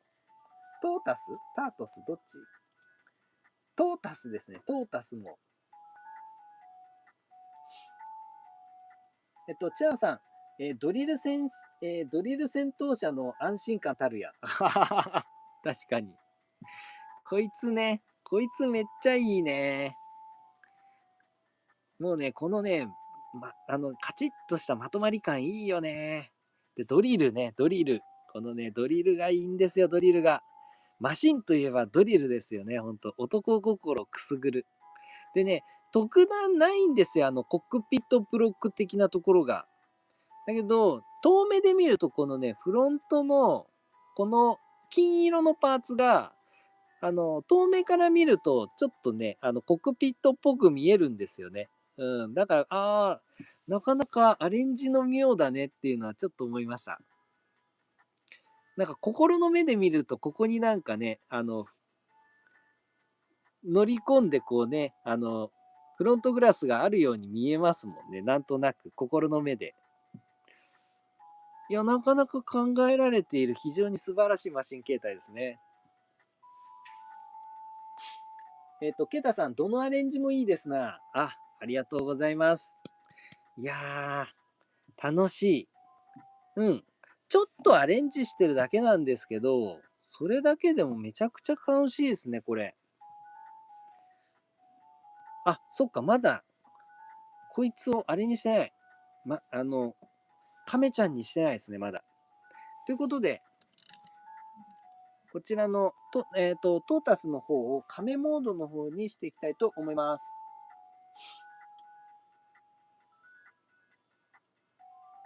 はい、亀モードの時は、まずパーツ全ばらしします。これさ、結構他のね、ロボとかだと、もう、ここまでやって変形するのに全ばらしか、みたいな感じのね、なえる感みたいなのあるんですけど、これはね、そんなないですね。パーツの構成自体シンプルだし、そこまでね、パーツ数も多いわけじゃないから、なんかね、パーツの組み替えの多さで萎えることがないですね、あんまり。気楽にできる感はあります。構成さえ覚えちゃえば、結構気楽ですね。で、そこはいいかも。で、フレームをこう横にして、で、頭部つけます。頭部を差し込む。勝手。よいしょっと。型。はい。頭部を取り付けます。こんな感じですね。はい。そうしましたら、胸パーツを背中側に取り付け。はい。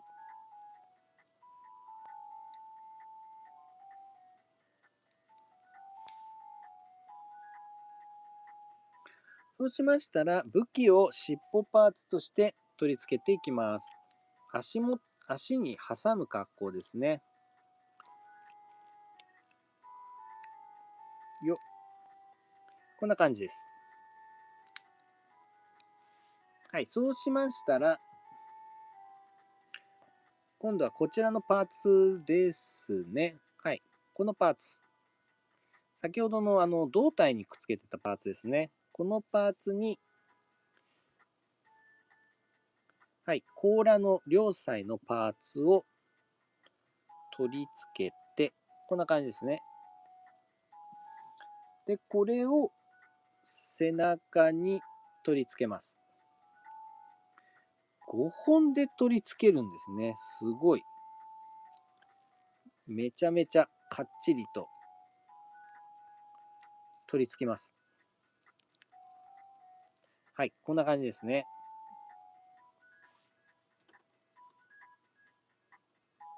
そうしましたら、尻尾側の方に先ほどのゴールドの角の方を取り付けまして、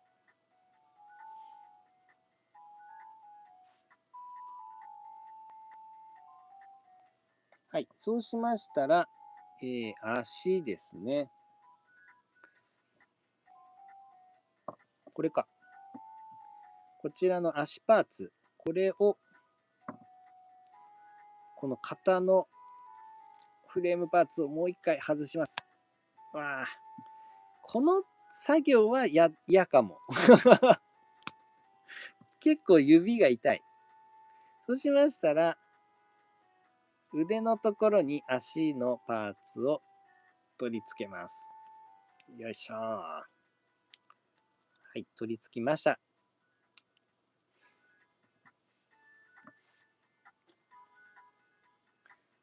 なるほど。そうしたら、今度はこのパーツですね。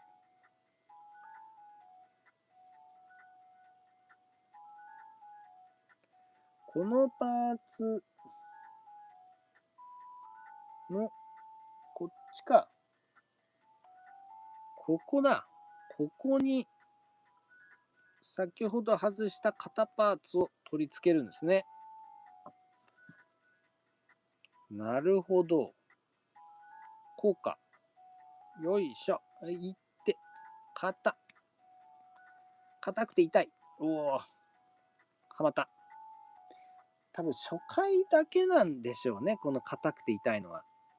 で、この、肩パーツの方、今度は足の側面の穴に取り付けですね。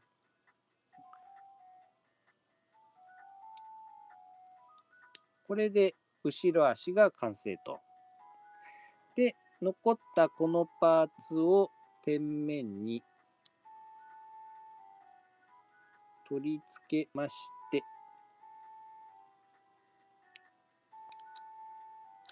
はい。さあ、これで完成。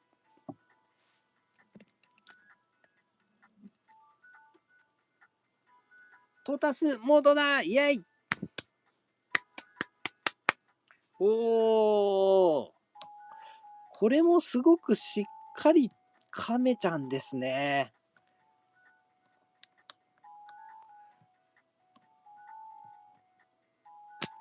おお飛ぶ。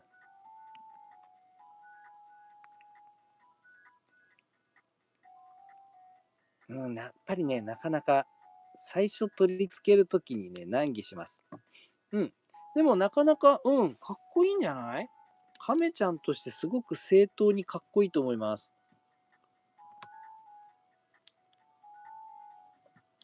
ね、ボールジョイントで各所、少しね、表情つくんで、うん。カメちゃんとはいえ、なかなか表情も足のね、向きをちょっと表情つかして、はい。構えさせることもできますんで、ちょっと、うん。あの、通常のね、なんか亀とかってほとんど無稼働な場合が多いじゃないですか。ちょびっとだけでもこうやって動かせるっていうのは、亀ちゃんロボとしては非常に優秀な感じがします。いや、僕はね、これ、いい亀ちゃんだと思いますね。楽しい、楽しい。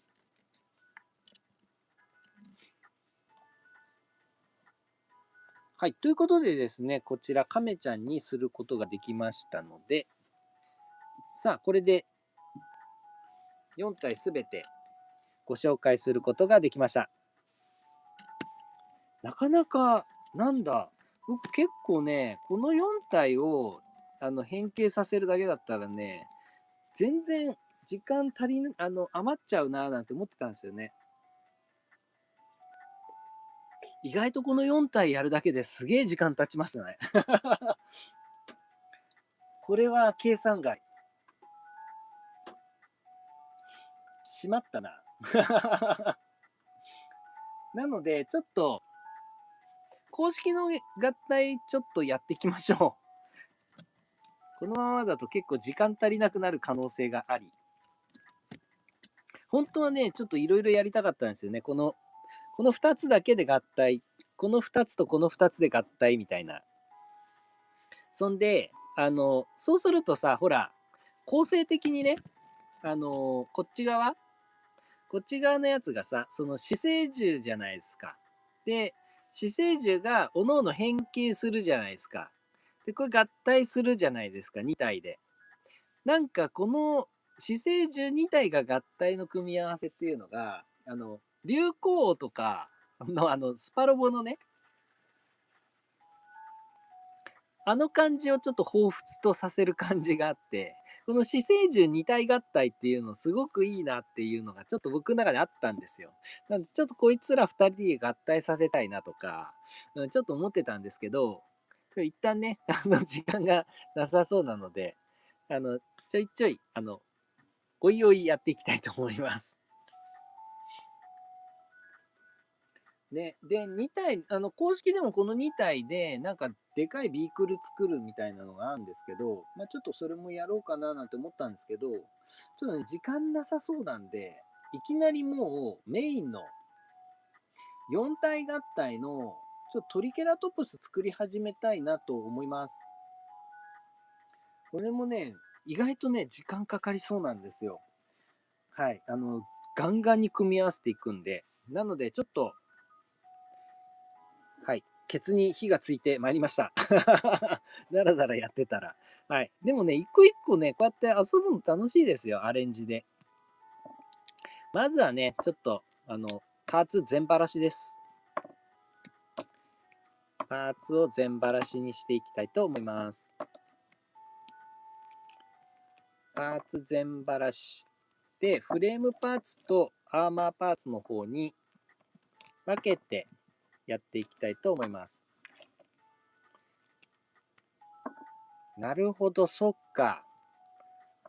こうやって、ばらして、いろいろ雑にやっていくんです。やってね、やるじゃないですか。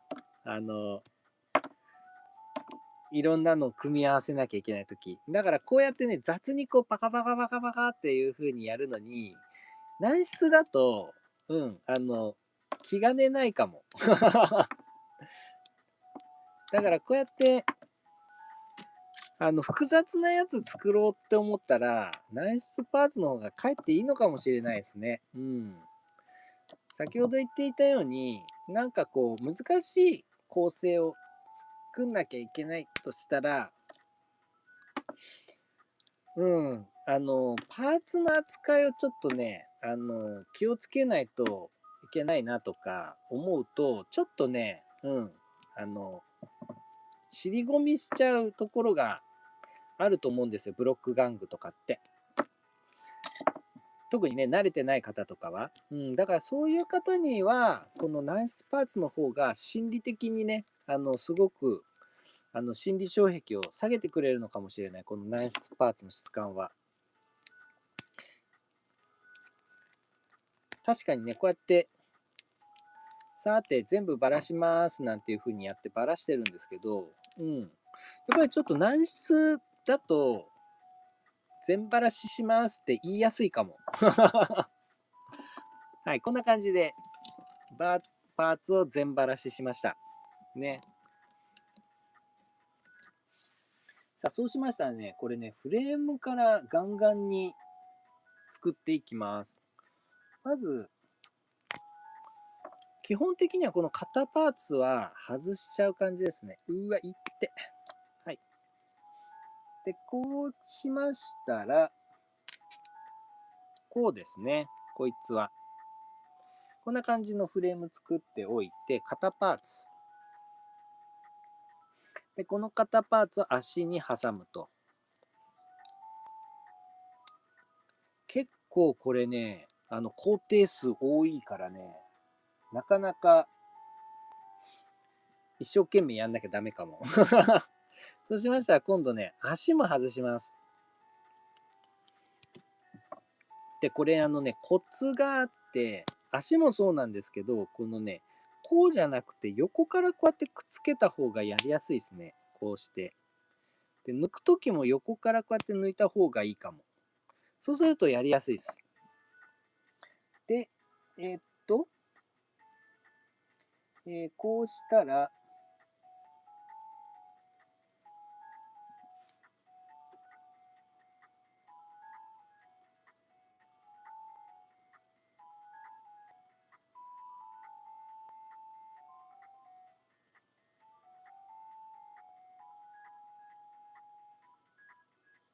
ほうほうほう。あ、なるほど。これ2個くっつけるんですね。じゃあこれ何もしなくてよかったのか。で、これをこうですね。これ胴体は前後があるんですよ。前がこうやってね、ちょっと飛び出てる方が前なんですね。で、これ、後ろ側にこうやって今度は回すんですね。うんうん。で、足もね、前後があるんですよ。このボコボコしてる方が前で、平たい方が後ろなんですね。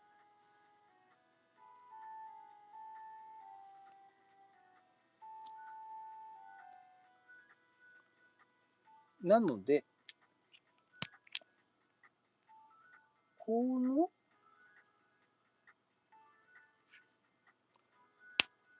いう感じかな。だからね、結構取説見ながらやってるんですけど、今ね、しょうがないんで。むずいっすね。前後があるんで、結構ちゃんとしっかりやんなきゃダメかも。こうですね。こういう感じ。で、そしたらまた肩パーツを取り付けていきます。こうですね。で、そうしたら肩パーツをこういう感じで取り付けていきます。こんな雰囲気ですね。おお。はい、そうしましたら今度は足を取り外したら、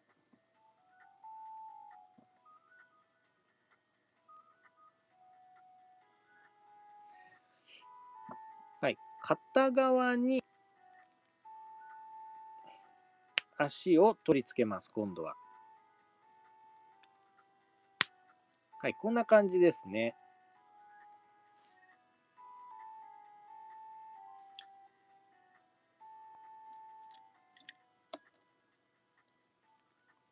そしたら、今度は、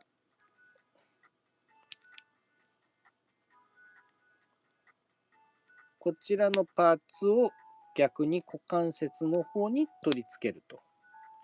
はい、これで3つ目のフレーム完成。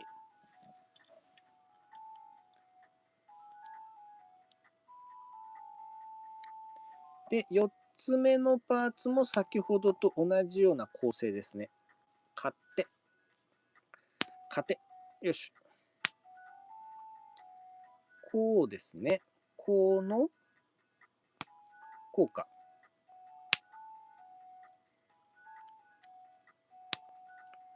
こうですね。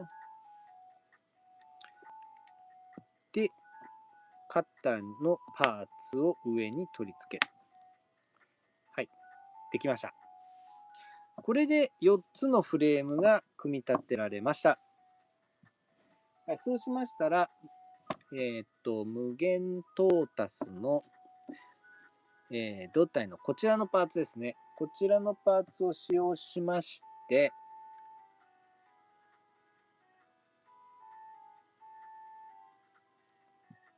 はい、このパーツを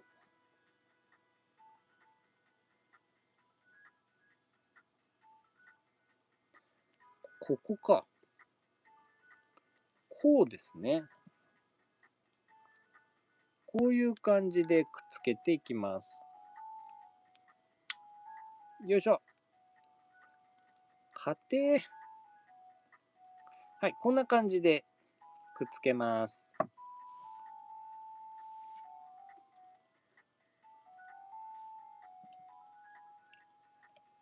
はい、そうしましたら、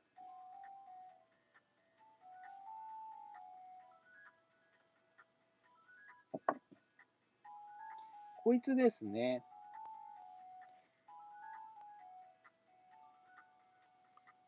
こっちか。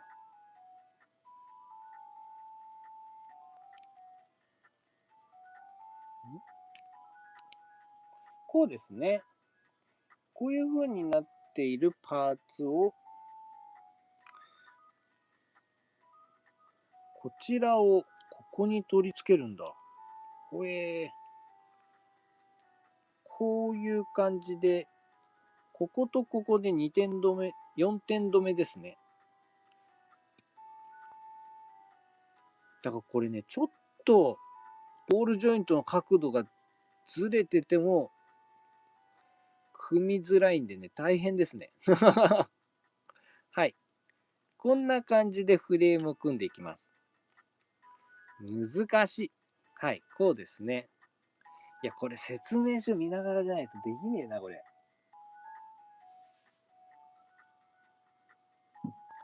はい、そうしましたら、こちら。こちらが、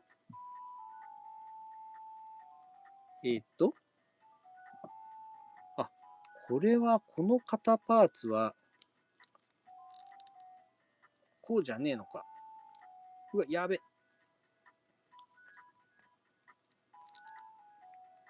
よいしょ。これ、肩パーツ抜くの超大変。うわ。肩パーツ、ちょっと向き違ってましたね。よし。はい、こんな感じですね。突起が後ろ側に来て、で、このフレームパーツがここに合わさって合体と。こんな感じですね。おー。なるほど。あ、逆か。こっちか。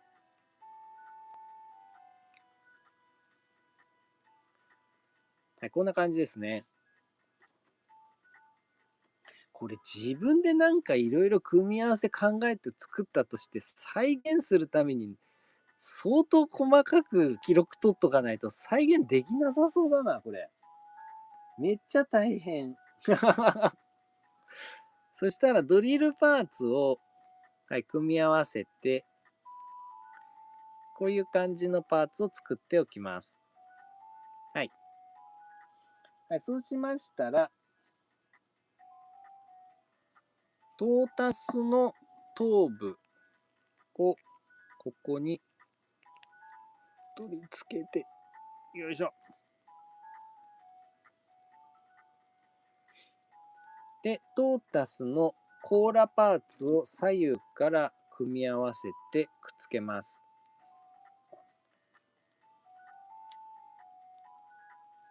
はい、これででかい頭になりましたね。はい、そうしましたら角を取り付けて、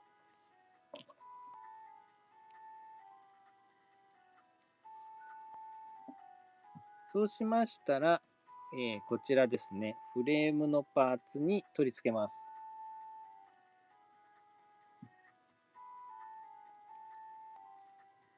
おー、でかい頭が取り付きました。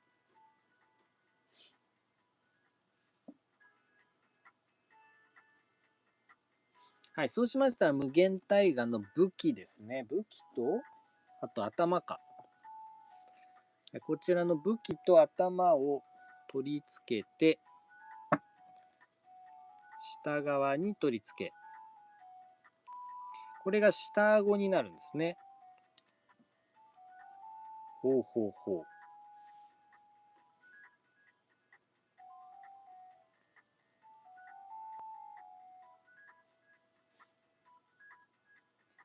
はい、そうしましたら無限ドリルの武器ですね。この武器をこちらの肩パーツの方に取り付けて、ヒレにします。かっちょいい。はい、そうしましたらドリルの方の腕パーツを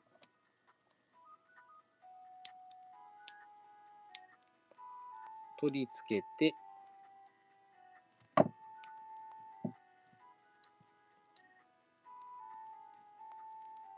こんな感じに作っておきます。おー、なるほど。これはすごいな。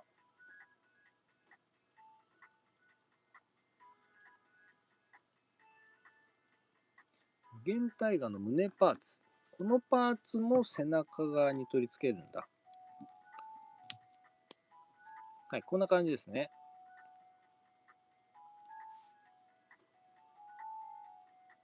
そしたら、無限大河のこのパーツですね、ウィングパーツも、ここの両サイドに取り付けて、ものすごいヒレがでかくなりますね。あ、こういう感じなんですね。なんかここちょっと飛び出てるなっていう風な印象だったんですけど、ヒレの基部になってるんだ、ここが。はあはあはあ、かっこいいかっこいい。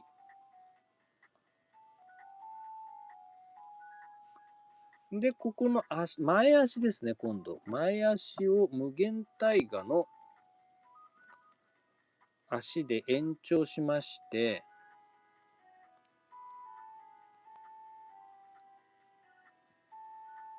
そんで、こいつだ。ドリル。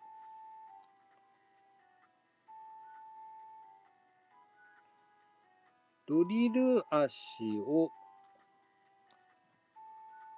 こちらの腕の上の方に取り付けます。前足の上の方ですね、のパーツにします。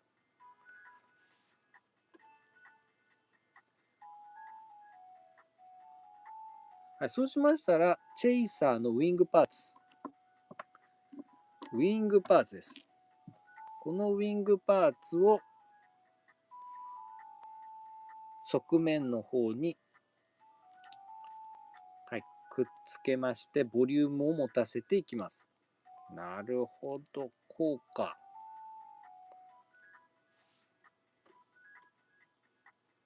はい、そうしましたら、チェイサーの足のパーツを、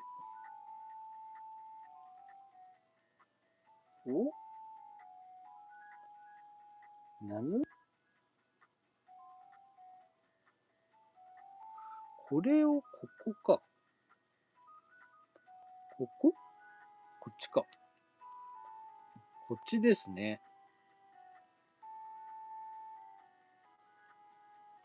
はい。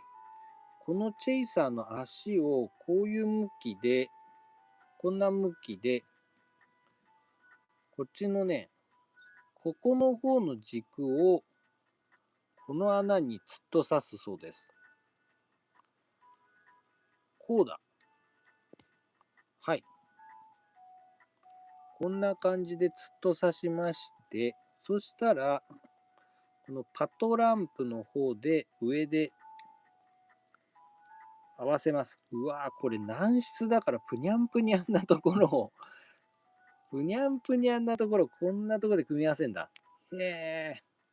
はい、ここでブロックが構成することができました。いやー、これはむずい。なるほど。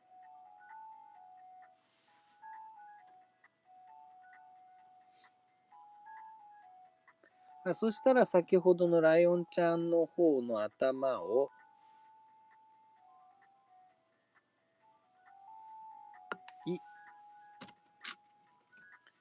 ライオンちゃんの頭を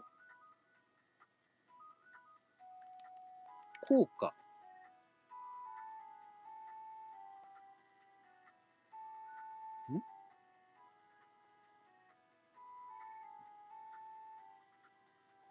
あ、やば。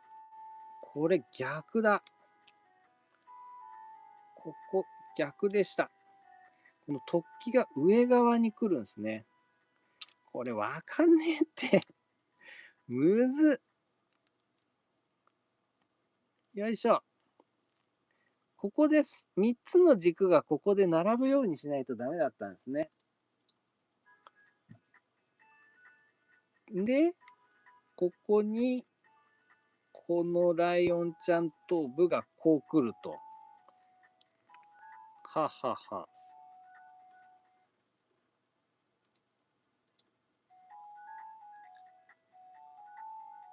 はい、そうしましたら、今度は足ですね。前足。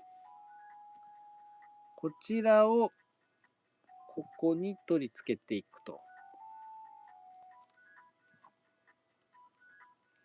いや、こりゃたまらんねえ。こりゃたまんねえな。むずい。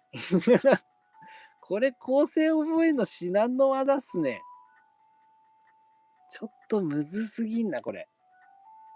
皿で何も見ずに合体させるのはちょっとね、無理ですね、これ。こうしましたら、到達パーツの、こいつだ。胸パーツ。胸パーツをここに合体。はい、こうですね。で、そうしましたら、ドリル。ドリルの胸パーツ。こちらをここに取り付けます。うん。はい、そうしましたら、トータスのやつと、トータスの足パーツですね。あ、こっちじゃない、こっちだ。ちっちゃい方の足ですね。トータスのちっちゃい方の足。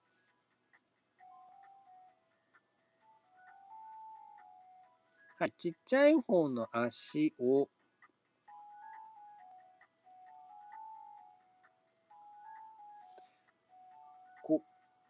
ここか。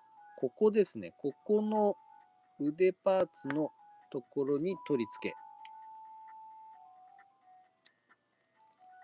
け。よいしょ。はい。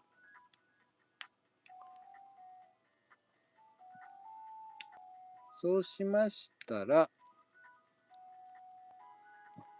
こちらですね。この側面のパーツをこちらに取り付け。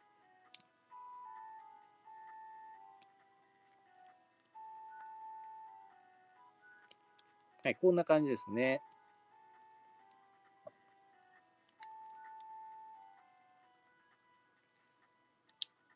よ、結構ね、軸も柔らかいし、くっつけてるとこが結構ボールジョイントだったりして、なんかこう、くにゃんくにゃんくにゃんくにゃんしちゃうから、しっかりね、もうちょっとカチッとやりたいんですけど、なかなか、で、力入れてグーってやると、なんかいろんなとこがポロポロポロ取れるから、なかなかね、こう、しっかりかっちり合体させるのちょっとむずいっすね。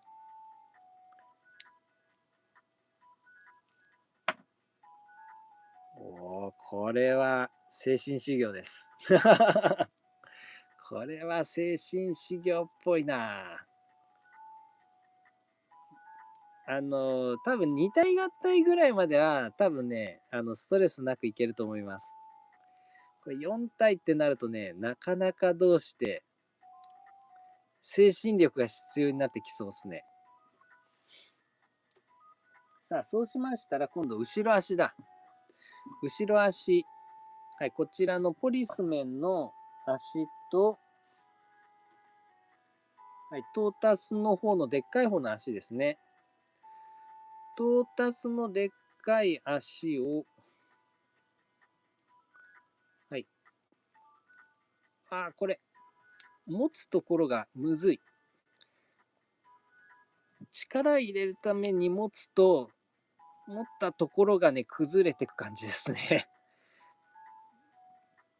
だからといって自立はできないので、どっか持っとかないといけない。いや、これ、むずい。うわー、買って。なんとかなった。これはね、生配信でやるもんじゃなかった。今更何を言っているのかというね。4体合体結構、ちょっとこれね、難易度高いっすよ。これ、説明書見ないでやるのはちょっと不可能ですね。しかも結構これね、怪しい感じですね。各所。取り付けが。はい。だんだん組み上がってきた。はい。そしたら無限大河の方の背面パーツですね。こいつを足の後ろ側の方に取り付けます。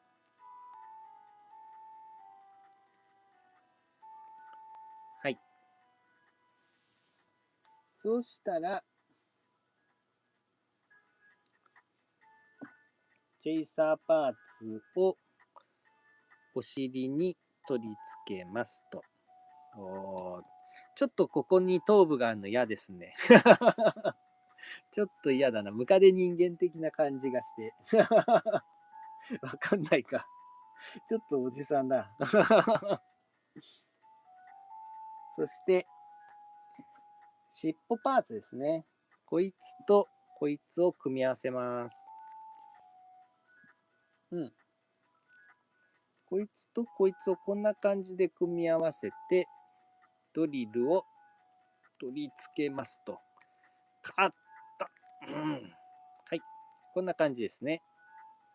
で、このドリルを、後ろ側の、ここか。ここにこうか。ここにこうで、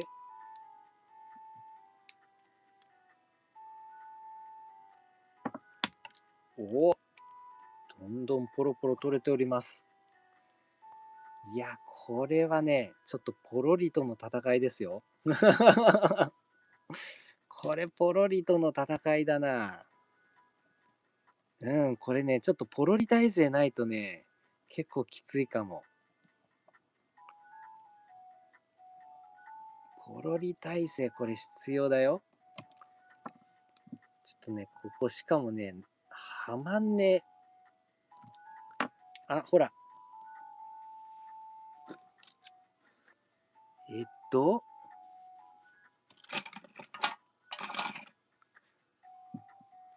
ポロリしますね。これがこうか。この、おー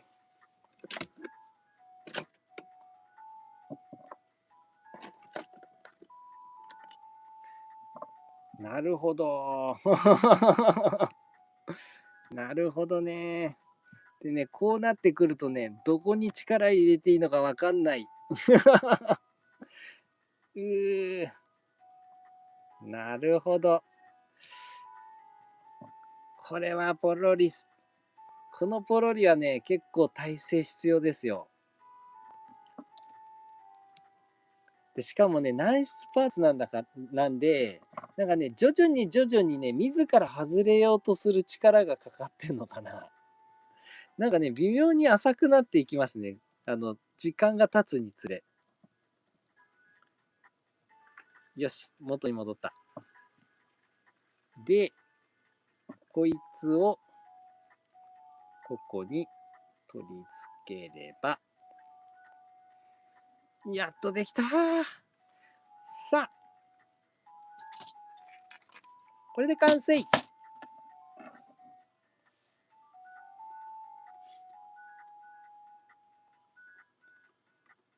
えっと、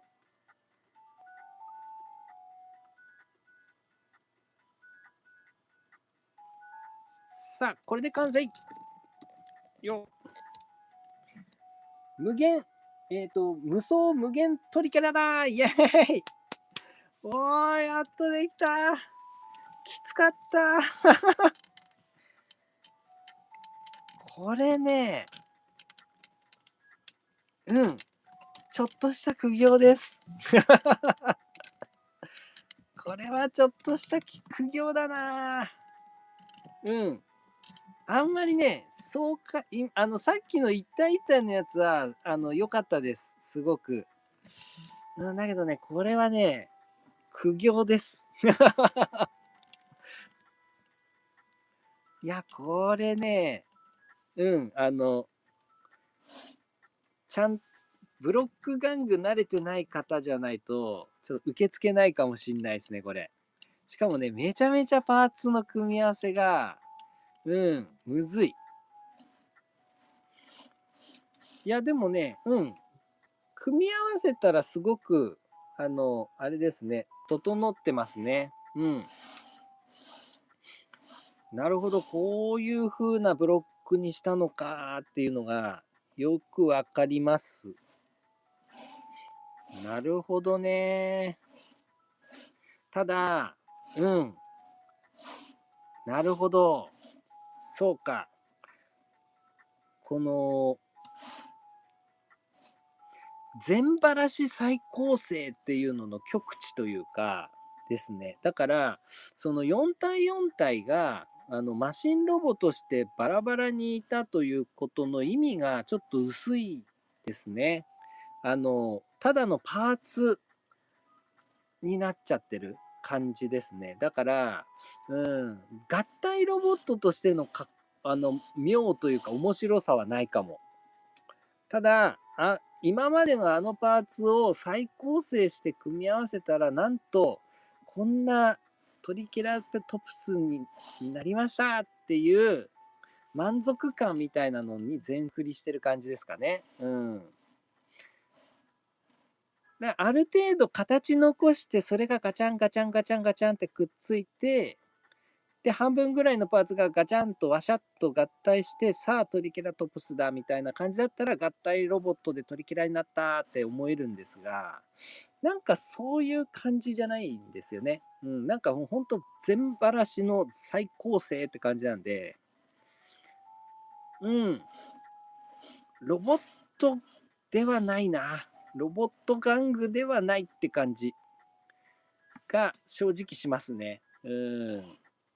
いや、いいんですよ。うん、すごくかっこいいし、まとまってるし。なるほど。でも、4体がね、密集して合体したので、とってもみちみち感がありますね。みっちりしてる。だいぶ重たいっす。ただ、まあ、もうこれはもうこのまま触っちゃダメって感じですね。もういつポロリしてガンガラガッシャーンってなるかみたいな感じですね。なるほど。こういう感じだったのか。ということで、なんとかようやっとトリケラトプスを作り上げることができました。イェイ。よかった。一時期はどうなることやら。はい、チアーさん、ブロック玩具は、組み換えに脳のリソースを割かれるので、結構時間泥棒なんですよね。いやーもうほんとそうですね。あのーミニプラとかそういうのをね、改造してガチャガチャ合体して、普通ない形のね、組み合わせを作ったりみたいなのは、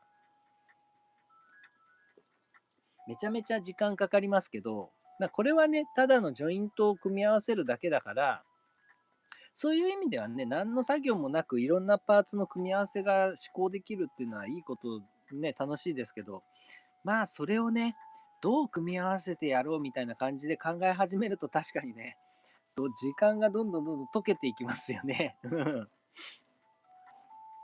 いやでね、しかもね、まさにそのチャーさんのおっしゃる脳のリソースっていうのはもうほんとそのままぴったりで、今、喋りながらやるようなもんじゃねえ。やっぱね、生配信なんで、いろいろこうね、なんだろう、ちょっとずつだけでも、声に出してね、喋りたいなっていう思いがあるんですよ。でもね、これはね、すべての脳のリソースを、このパーツ構成の方に持っていかないと、いや、ちょっとしんどいところあります。うん。生配信向きじゃないな。ということを今実感しました。男仮面ライダーセーバーさん、ありがとうございます。なるほど。ありがとうございます。どうしたんですかいきなり。チアさん、トリケラトプスからデザインしたのか、個々のロボからデザインしたのか気になりますね。そういうことか。確かに。まあもちろん、個々のデザインは個々のデザインだったと思いますよね。ただやっぱりその上でトリケラトプスを構成するにあたり、この目のね、モールドを追加するだとか、形を調整するだとかみたいな調整が入ったんじゃないかな。あとドリルのこの武器なんて、後付けみたいな。トリケラトプスできてから、この武器を後付けしてドリルに配置したとか、このウィングパーツも後付けなのかもしれないですね。だけど、それの副産物として、なんかすごいケレン味のある、すげえかっちょいい心ボになったから、なんか、そういう具合だと思いますね。最初はフレームありきで、フレームの形作って、で、そこからパーツをいろいろ配置していって、トリケラトプスっぽくしていって、足りないパーツは後から追加していくみたいな、そういう方式じゃないですかね。なんかそんな気がします。チアさん、完成おめでとうございます。ありがとうございます。大変だったよ。まあ、合体ロボとしての合体の面白みが薄いのは無限版シリーズ共通かなと。違うベクトルの合体メカですよね。本当おっしゃる通りですね。無限版ってそういうもんですからね。うん。なんか、コアになるやつは軸として残してほしいなっていうのはちょっとありますよね。まあ、トリケラトプスはもう、これメインのやつなんで、まあ多分こういう構成にしたんでしょうね。うん。だから、なんとこんなこともできちゃうんだぜっていう、びっくりさ加減を出すために、やっぱこのトリケラトプスとしてのこの完成度はちょっと全振りしたんでしょうね。うん。なので、ちょっとトリケラトプスはこんな感じですかね。いや、形としては非常によくできてます。うん。よくこの形にまとめたなっていう感じですよね。あのパーツたちを。うん。この苦労はめちゃめちゃわかります。なので非常に素晴らしいものでした。あ、まだ取らない方がいいか。で、最後に、ここからですね、ラストスパート、ロボ形態やっていきたいと思います。最後、ロボ形態無双無限タイタン。こちらの方を合体させていきたいと思います。いや、ここからここから全バラしか。くー。やってこうぜ。とりあえず、元のパーツたちに戻す必要ありますね。うん。これがトータスでしょ。だから結構元々のパーツがドイツのパーツかっていうのを覚えておかなきゃいけない感はありますね。なんとなく形見ればわかりますけどね。だから結構、慣れてないときついかも。これね、慣れ必要ですね、だいぶ。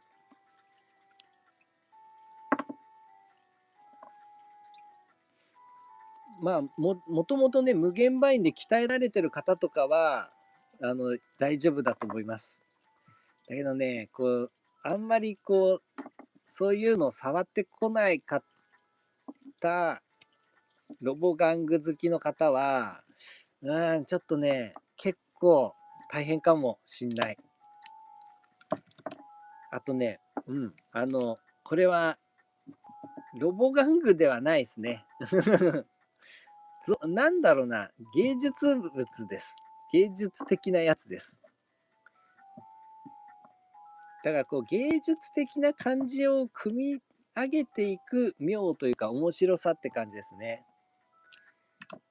だから合体できたぜっつってガシガシガシって遊ぶもんではないですね。結構僕もね、やる前は、多少なんかいろいろいじって遊べるもんだと思ってました。でもちょっとそんな生優しいもんではないということが、組んでみて初めて分かりましたね。はい、ようやっと全バラしが可能でした。さあ、ここからですね、やっていきたいと思います。無限タイタン。まずは、こいつですね。はい。はい。こんな感じのフレームは、こいつはこれでいいんですね。はい。こういう感じだ。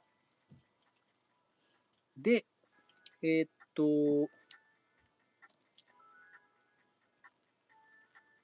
はい。足を取って、足と腕をくっつけておく必要があるみたいですね。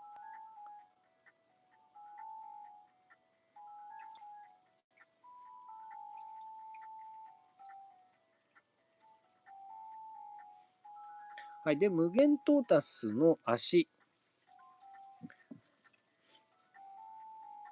これかな。はい。あ、こっちか。ちっちゃい方の足。この足ですね。この足に、こうか。こういう感じですね。こういう感じにしまして、ここに、よいしょ。このパーツを、肩のパーツを取り付けます。これは何のパーツなんだ？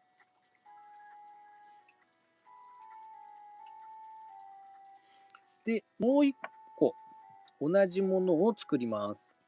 肩パーツを取り付けまして、肩パーツ取り付けて、はい、このパーツを取り付けて、はい、このパーツを肩に取り付けると。こうですね。はい。2対できました。そしたら最初に作ったこのパーツ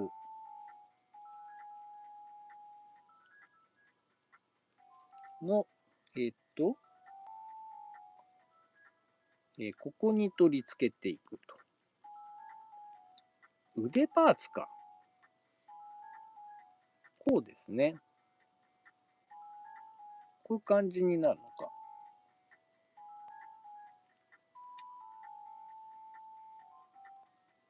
こういう感じですね。はいはい。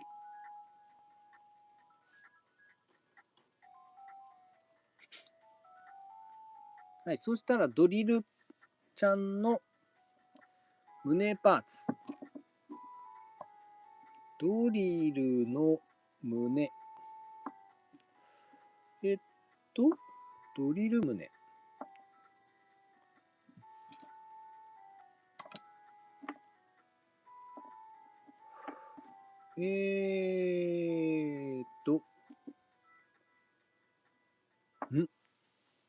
あった。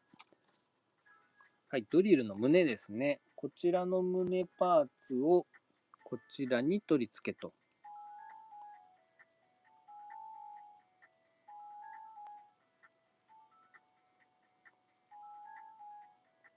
はい。そうしましたら、ここに今度は胴体パーツ。こいつですね。この胴体パーツを取り付けていきます。こっちか。はい。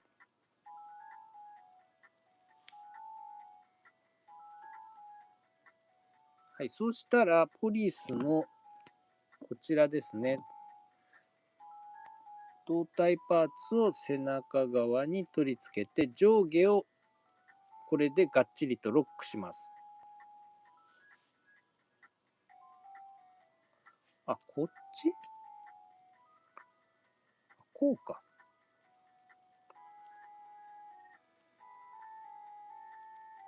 こうですね。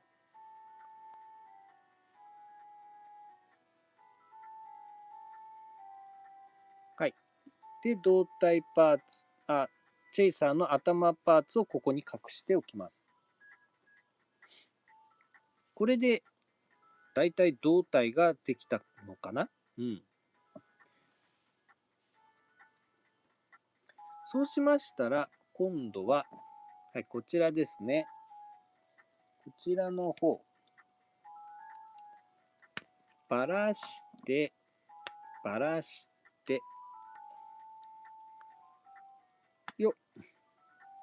そうしましたら、足パーツをここに取り付けまして、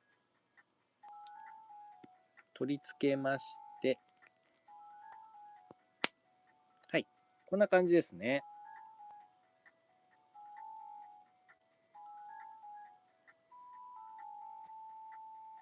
そしたら、もう一方のこの足と軸を接続です。接続したら、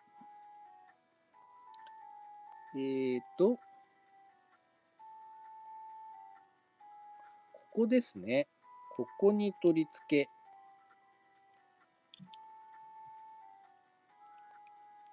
こうか。こんな感じですね。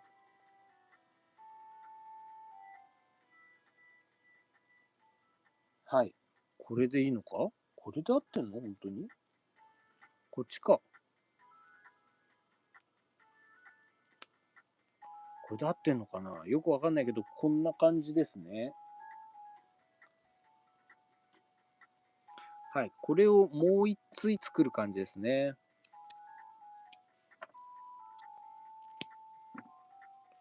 よっ。買った。はい。これで、ここに1個つけまして、肩に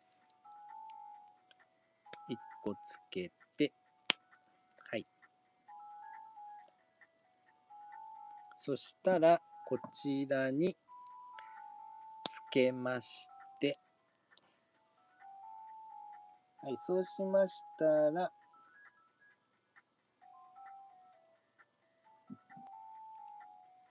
ここですね。ここに取り付け。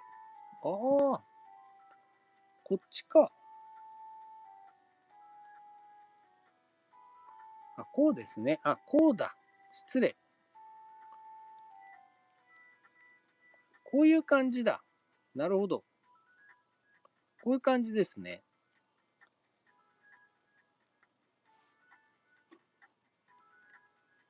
はい、そうしましたら、ここが股関節になるのか。こうだ。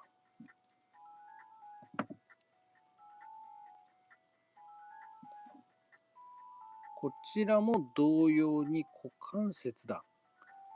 ああ、なるほど。こういう風になってるんだ。はいはいはいはい。面白。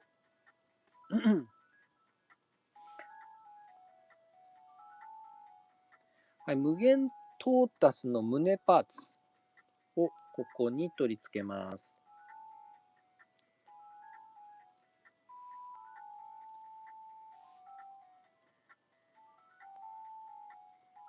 ただ、タイガの足パーツを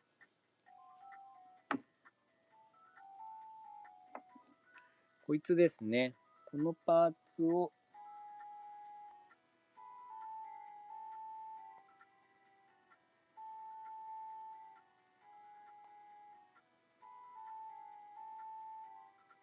取り付けます。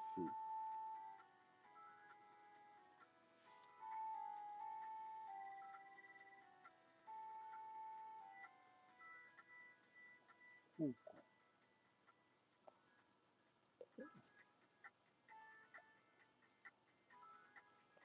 ここか。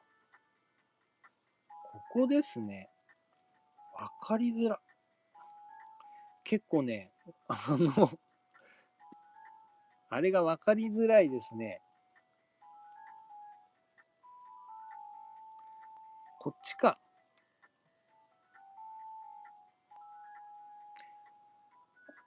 トリセツ今見ながらやってんですけど、トリセツがめちゃめちゃわかりにくい。こうか。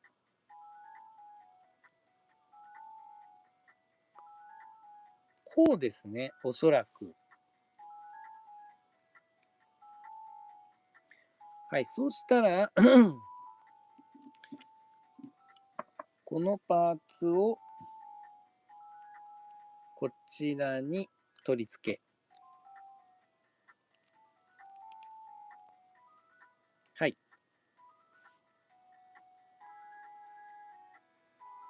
そうしましたら、トータスのコーラパーツを肩に取り付けます。はい。こんな感じですね。そうしましたら、こちらに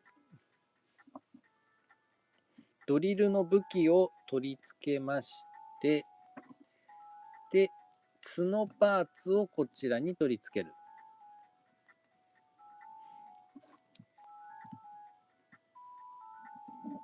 はい、こんな感じですね。はい、そうしましたら、無限大河のウィングパーツ。ウィングパーツ。こちらを、この肩のこの軸ですね。この軸に取り付けていきます。よっ。おー。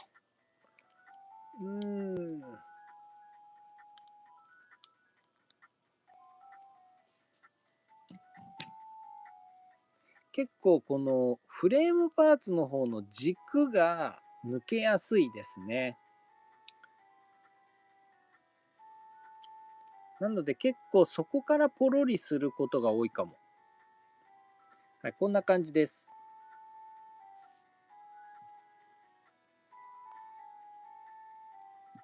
そしたら無限チェイサーの方のパーツを背中側に取り付けます。で、ドリル。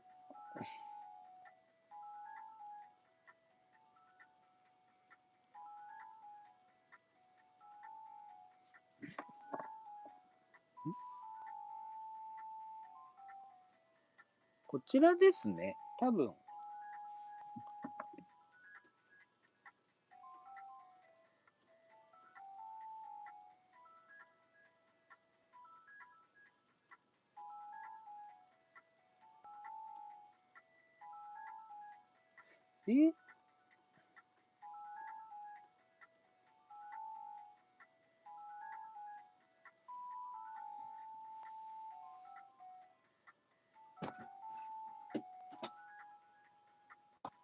これ絶対説明書間違えてますね。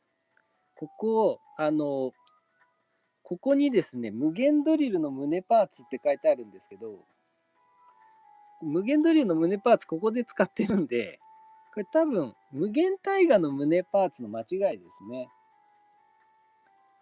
無限大河の胸パーツを背中につけます。ここですね。あ、びっくりした。なくなったかと思っちゃった。はい。説明書多分間違えてましたね。はい。ここです。に大河の胸パーツを取り付けます。はい。そうしましたら、無限トータスの足ですね。無限トータスの足パーツ。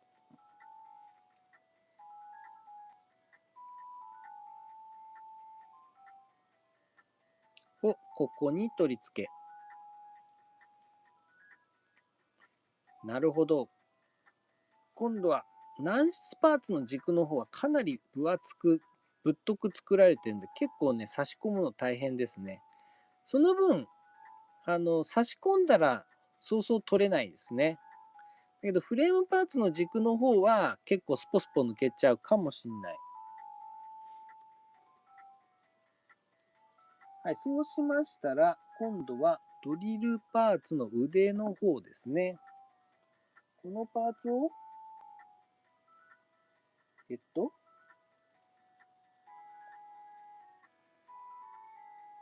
あ、ここか、前か。ここですね。ここに取り付けます。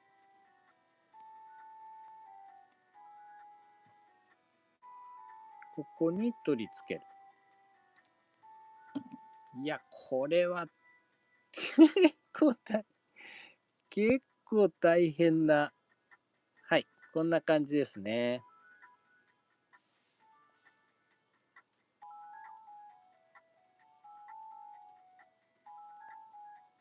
はい、そうしましたら、こちらを倒しまして、トータスの、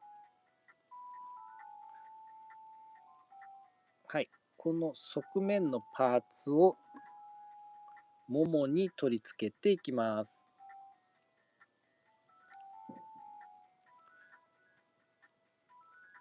こんな感じですね。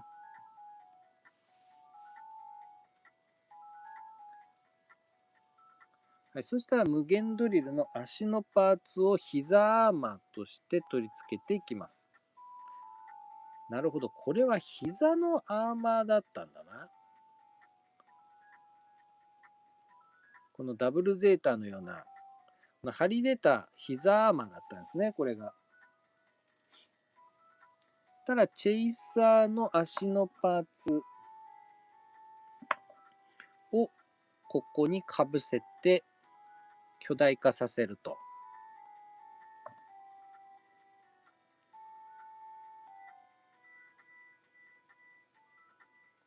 おー、いいですね。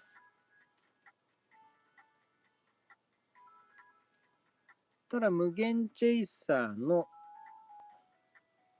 足パーツを側面に取り付けていきます。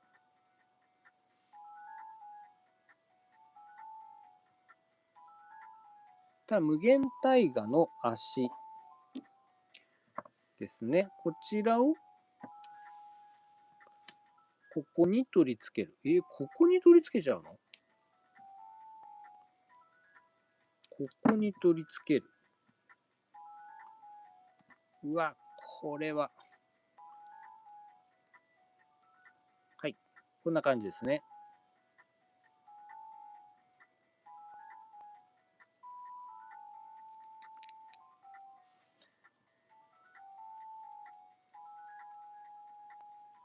はい。そしたら、無限大河のブースターパーツを後ろ側に取り付けます。取り付けます。よいしょ。こんな感じですね。おー。ポロリしないでよ。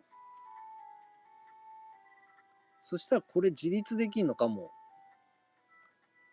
わお。一応これで自立できるんですね。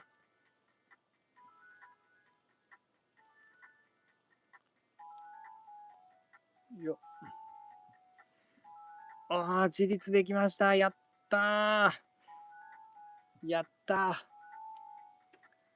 い、自立できましたら、はい、それで、こちらとこちら、これを組み合わせる。で、これを組み合わせて、武器ですね、おそらく。で、こちらと、こちらを組み合わせると。そしたら、トータスの武器と頭。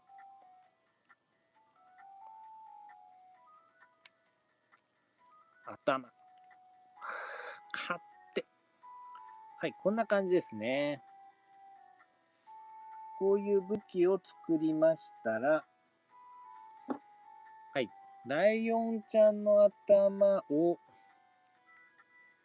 こに取り付けます。こんな感じですね。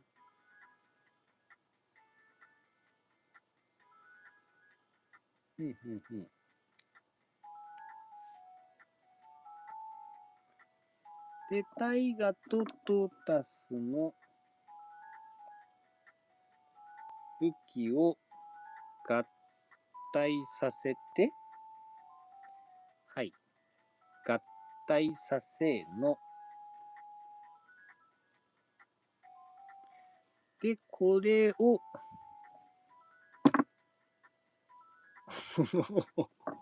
これを、おほほほ、おほほほほほほ、危ねえ。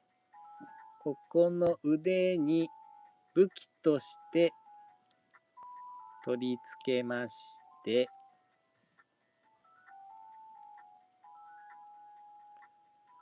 そして、こちら側も、こんな感じで、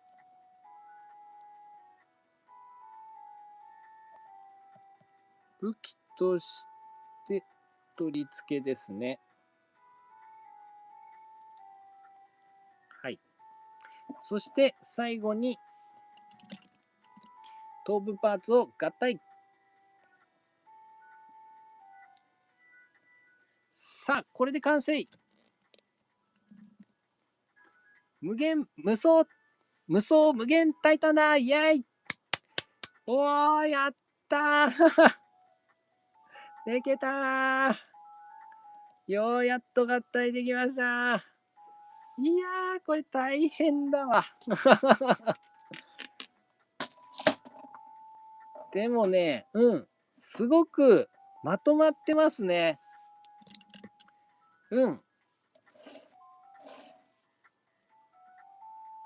そしてね、かっこいいです。なんかもうほんと、8頭身ロボになりましたね。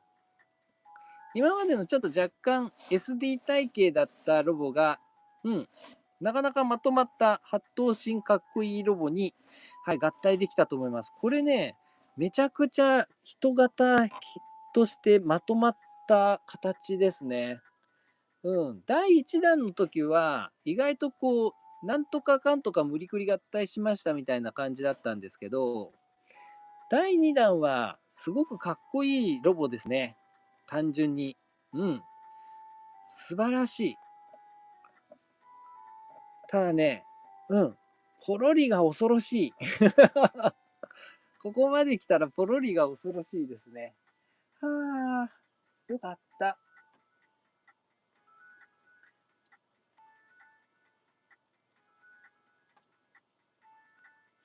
チアさん、バラしたとき元の組み合わせを忘れてオリジナルの組み合わせで固定されちゃうのはバインあるある。いやー、まあほんとそうですね。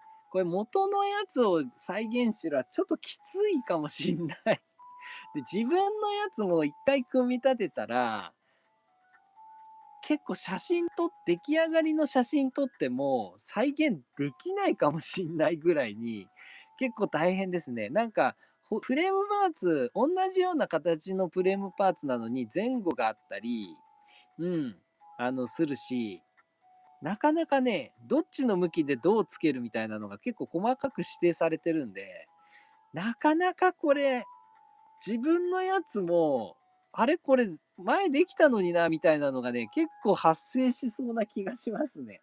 だからこれ、自分の俺があった絵を記録するの超大変かも。まあでも無限版ってみんなそうか。そう考えてみたら。いやでも、無限サーガシリーズはこんな大変じゃなかった。そんな大変じゃなかった気がする。なんでだろうね。なんかね、すごいスポスポ抜けますね。チアさん、硬くないといけないとこが抜けやすいのはなかなかストレスですね。いや、もうほんとそうなんですよ。だからといって多分ね、これ調整できないんですよ。なんでかって言ったら、硬いね、フレームパーツと軟質のフレームパーツで、共通の軸を使ってるじゃないですか。だから、軸を太らせたら、はまんないし、じゃあ穴側の方を少しね、きつくしたら今度軟質パンツ刺さんないし、いや、これ結構難儀だなぁと。でもそっか、硬質パーツ側の軸パーツを太らせればいいのか、ここの。いや、でもなんか、どっかに破綻が来たら嫌だな。でもね、これ結構、ストレスなく遊びましょうは無理かもしんない。結構大変よ。チャーさん、おめでとうございますというか、お疲れ様ですというか、ほんまっすね。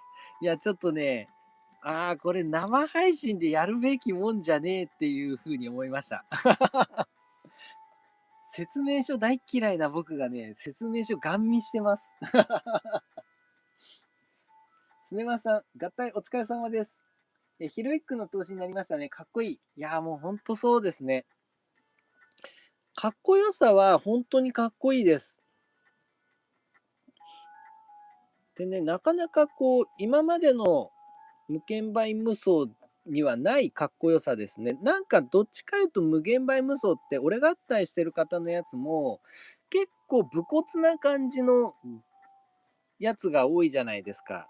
だからそんな雰囲気だったんですけど、それに対してね、この公式のね、第2弾の全合体ロボはね、すごくスタイリッシュな感じがして、かっこいいですね。うん。スタイリッシュなかっこよさがあるのは非常にいいです。で、さすがね、公式がまとめたものって感じで、うん、ちゃんとあるべきところにパーツがあるっていう感じがあって、まとまり感が非常にいいです。なんか無駄なところがない感じ。またこの足がね、ハイヒール足っていうのもなかなか面白いですね。だからね、ロボとしてはすごくかっこいい。うん、かっこいい感じのロボになっております。ね、ちゃんとこのね、長い獲物もあって、こいつをね、持つことによって、自立できてる感じしますね。安定して。なるほど。それでね、ちょっと僕思ったのが、やっぱりね、そうそう、これを見てて思ったのは、頭部がね、無限大河そのままじゃないですか。でこれがもったいないなと思って、なんかパーツ組み合わせて、こういうことできないかなっていうのは思ってたんですよね。いや、ちゃんとかっこいいパーツとかあるんで、できないかなと思ってたんですけど、まずいっすね。いや、こういうのがこういう風にできたら一番いいなって思ったりするんですけど、なんかね、いい感じのところに軸がないんですよね。あ、できるか。ここから崩すのは怖い。怖いけど、怖いけど、うーん、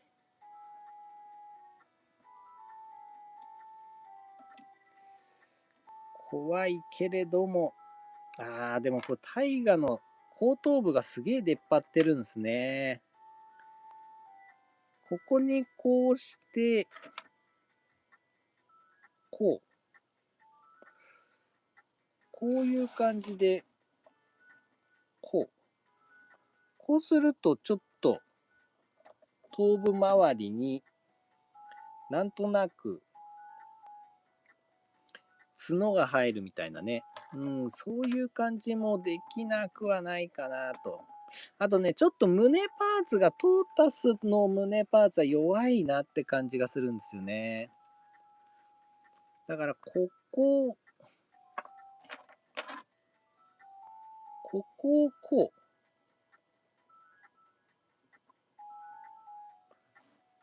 こうの方がいい感じしませんねえ。あと、これが、こう来たらいいんだけどな。こう。もしくはこう。ここがね、ボコとボコなんですよね。惜しい。凸と凸があればいいんですけど、あとやっぱりこの胸ライオンですよね。この胸ライオンをなんとかしたい。だから、胸ライオンで、こうか。こういうことね。はあ、なるほど、これね。確かに。これはもう間違いないでしょう。これです。これはこれだよな。うん。ってなったら、うーん。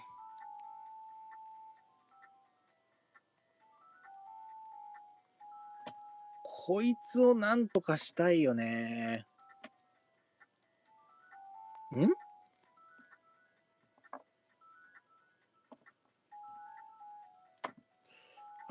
凸と凸か。これをね、なんとかして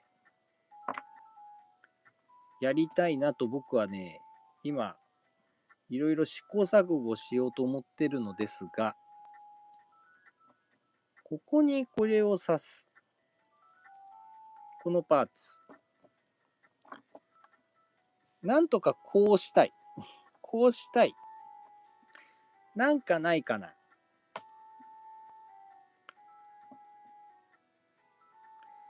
いやー、ないなー。なんかできそうでできない。なんかできそうなんですよ。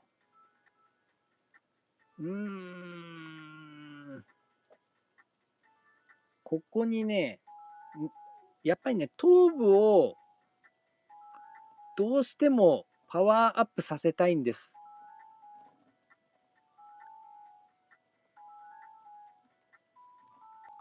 そうすると、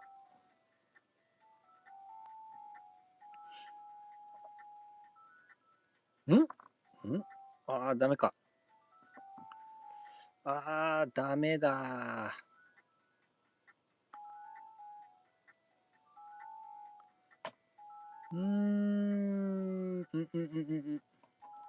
こう。あ、こう。あ、一応こういうことはできたよ。おあら、いいですね。いいですね。あららららら。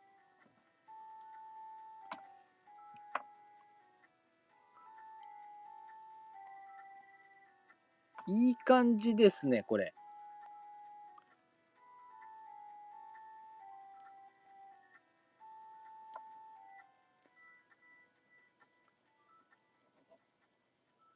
おー、お。これは、これは、これは。そんで、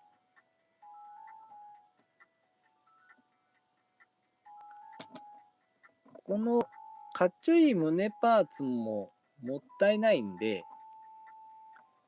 シールド的な扱いで、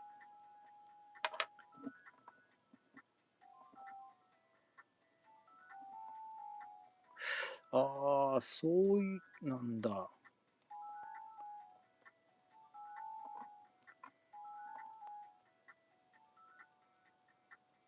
うーん。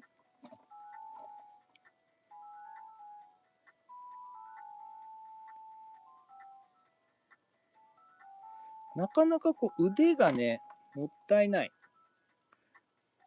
こうしましょう、腕を。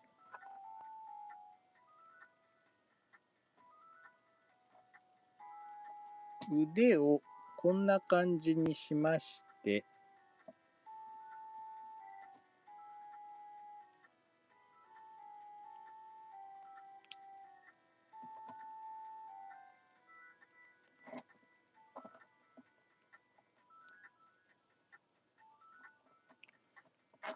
で、こうですね。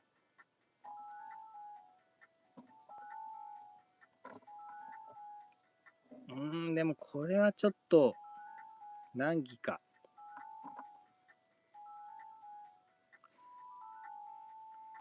なるほど。こいつがね、重たいんですね。だから肩のジョイントが持たない。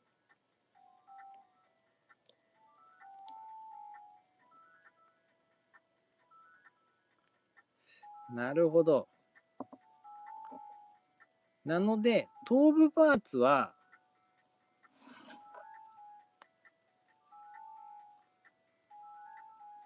むしろ下側の方に置きたいですね。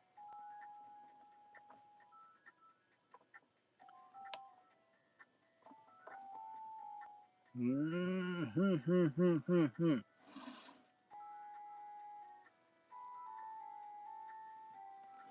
ここまで来ました。あとはこいつ。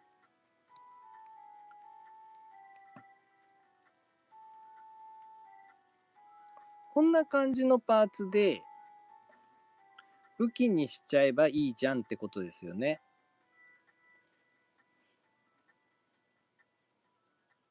なるほど。で、武器として持たすことは可能なんですが、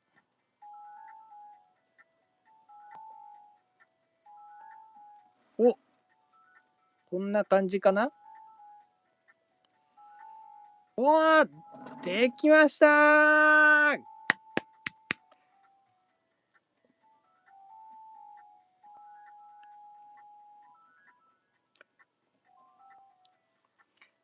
アレンジ版無双タイタンだ、イエーイ。おー、これかっこいいな。これかっこよくないですか？一応ね、この何がしたかったかっていうと、やっぱこの頭部周りがすごくね、寂しかったじゃないですか。やっぱパワーアップをしてないんで、単体ロボから。ちょっとね、もうちょい上行きたかった、上げたかったんですけども、これしかできなかったんで、でもね、頭周りでこうね、ファイヤー J デッカー的な感じでね、こう、角が追加されてるイメージ。それとね、胸ライオンね、胸ライオン。これができたのはちょっとでかいんじゃないですか？おー。でね、ちょっと怒り型にできたらいい。あー、よしよしよし、できた。おー、かっこいい。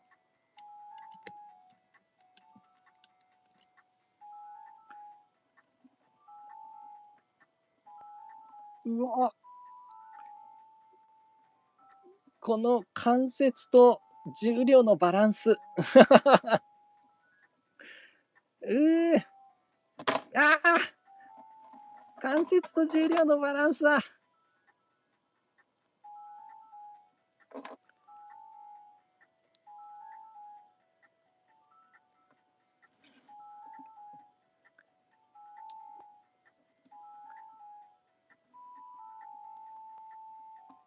よし。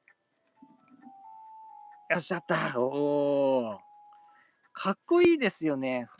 うん。あ、これが一番いいかな、僕の中で。うん、これなら、なんか収まるところに全部収まった感がありますね。おー、いいじゃない、いいじゃない。でも、胸ライオンは、鉄板ですね。うん。胸ライオン鉄板だわ。これじゃないとダメよね、やっぱり。あ、これ第2弾のロボのなんか完成形な気がする。ただやっぱね、ジョイント強化は必須だな。うん。なんとかいい着地点が見つかりました。うん。これでいきましょう。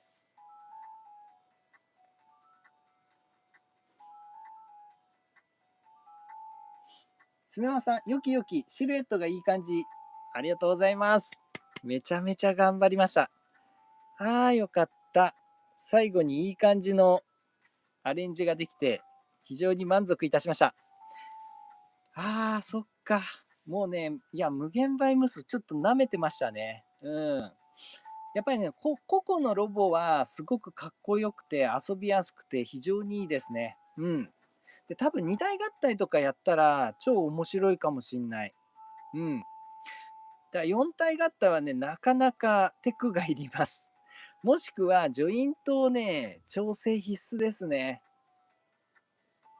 それと、第1弾と組み合わせて、うん、先ほど言ったようなね、姿勢銃での全合体、4体合体とか、うん、マシン側の4体合体とかね、うん、っていうのも合わせてやってみると非常に面白いかもしんないし、8体合体を組むっていうのも、うん、いいかもしんないですね。ただ、うん、なんだろうな。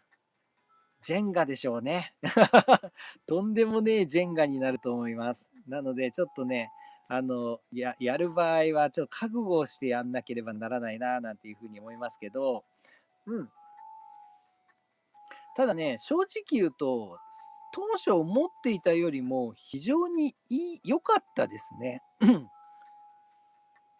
当初はね、もっとチープなものを想像していたので、いや、ちょっとどうかななんていうふうに思ってたんですけど、いやいやいやいや、感動する部分はありました、非常に。なので、まあね、ジョイントさえなんとか強化できれば、非常に面白い玩具になるんじゃないかなと思います。またね、まあここまでちゃんとできるんだったら、やっぱりこの別のカラーね、がちょっと欲しいなっていう風に、なんかちょっと色気が出てくる感じはありますね。ここまでやったら、ちょっと、タイガーは白がいいなとか、ちょっと思い始めてる自分がいて怖いですね。いや、でもタイガーは白いの欲しいかも。タイガーだけはなんかちょっと狙っちゃおっかな、オークションかなんかで。ちょっと若干沼りつつありますが、まずはね、このパターンが組めて非常に僕は満足いたしました。ということでですね、今回も非常にいい時間になってしまいました。なかなかね、ヒヤヒヤした配信になってしまいましたが、なんとかね、いい感じの俺合体をすることができましたので、はい、非常に満足しております。またね、次回も、面白い玩具をちょっとね、いろいろ選定してやっていこうかななんていうふうに思うんですけれども、あ、そうだ、さらにちょっとね、ショートでもやったんですけど、生配信の方でね、ちょっとやりたい、言いたいなというふうに思ったのがありますので、最後に、こちらです。ドドドドドドドド、ドドン。そうそうそう、前にね、CG 版のギャラコンをやったときに、はい、ちょっとフライトモードできませんね、なんていう風に言ってたじゃないですか。で、やってたらね、いや、フライトモードやってる人いましたよ、みたいなこと言われたんで、どうやんのみたいな。あの場で、アドリブで、パパパパパとはできなかったので、いや、まあ、ちょっと後で考えます、みたいな感じで、お茶を濁したんですが、はい、あの後ですね、ちょっといろいろやってみたらできました。フライトモード。こんな感じで組んでます。おお、これ完璧じゃないですか。がっつりフライトモード。で、前回やんなかったですね、サードパーティーの別の、アップグレードキットが見つかったので、そのキャノン砲とかね、あと、この後ろのこのつま先のやつ、パーツがあったんで、これ取り付けたんですけど、いや、これ、めちゃくちゃかっこいいなと我ながら。うん。まあ、そのね、コメントで教えていただいた、その、前やってた人いましたよっていうのは、その、どなたかはちょっとわかんないかったので、ちょっとね、僕は見つけることできなかったんですけど、だから、空から、ゼロからやったんです。で、その方と、全く同じ組み方なのかどうか、ちょっと僕には知る由はないんですけれども、なかなか、多分教えていただいた俺合体に近いものになったんじゃないかなと思います。いや、これ、めちゃめちゃかっこいいですよね。僕、これでね、ちょっとね、この CG 版のギャラコンめちゃめちゃ好きになりました。はい。それとね、これもね、生配信ではちょっとできなかったんですけれども、その後ね、やってショートで出させていただいたんですが、これにね、ソニックボンバーを合体させたね、CG 版ソニックコンボイっていうのもちょっとやってみました。で、まあ、できたっていうよりかちょっと乗せただけに近いんですけども、それもできたので、はい、ショートで、ご紹介しておりますので、ぜひぜひ、ショート動画の方をご参照いただけたらな、なんていうふうに思います。というのをね、ちょっと最後にこれを言いたくて、ご用意しておきました。ということでですね、はい、今回は、無限米無双。はい、こちらの方をご紹介させていただきました。ね、今回もなかなか、はい、手強い相手でしたけれども、なんとかできてよかったです。ね、次回は、またね、ちょっと、いろいろね、どれにしようかななんて悩んでるものがあるんですけれども、ね、他にもね、ちょっと新しく買ったものとかもいろいろありますので、面白い企画をご用意して、はい、また来週土曜日、生配信をやりたいかなと思いますので、ぜひぜひお時間がございましたら、ご参加の方よろしくお願いいたします。いやー、今回はちょっと疲れた。ということで、今週はここら辺でお開きにしたいと思います。また、来週もぜひぜひお時間がございましたらご参加の方よろしくお願いいたします。それでは、バチでした。また次回の配信もよろしくね。バイバイ。またね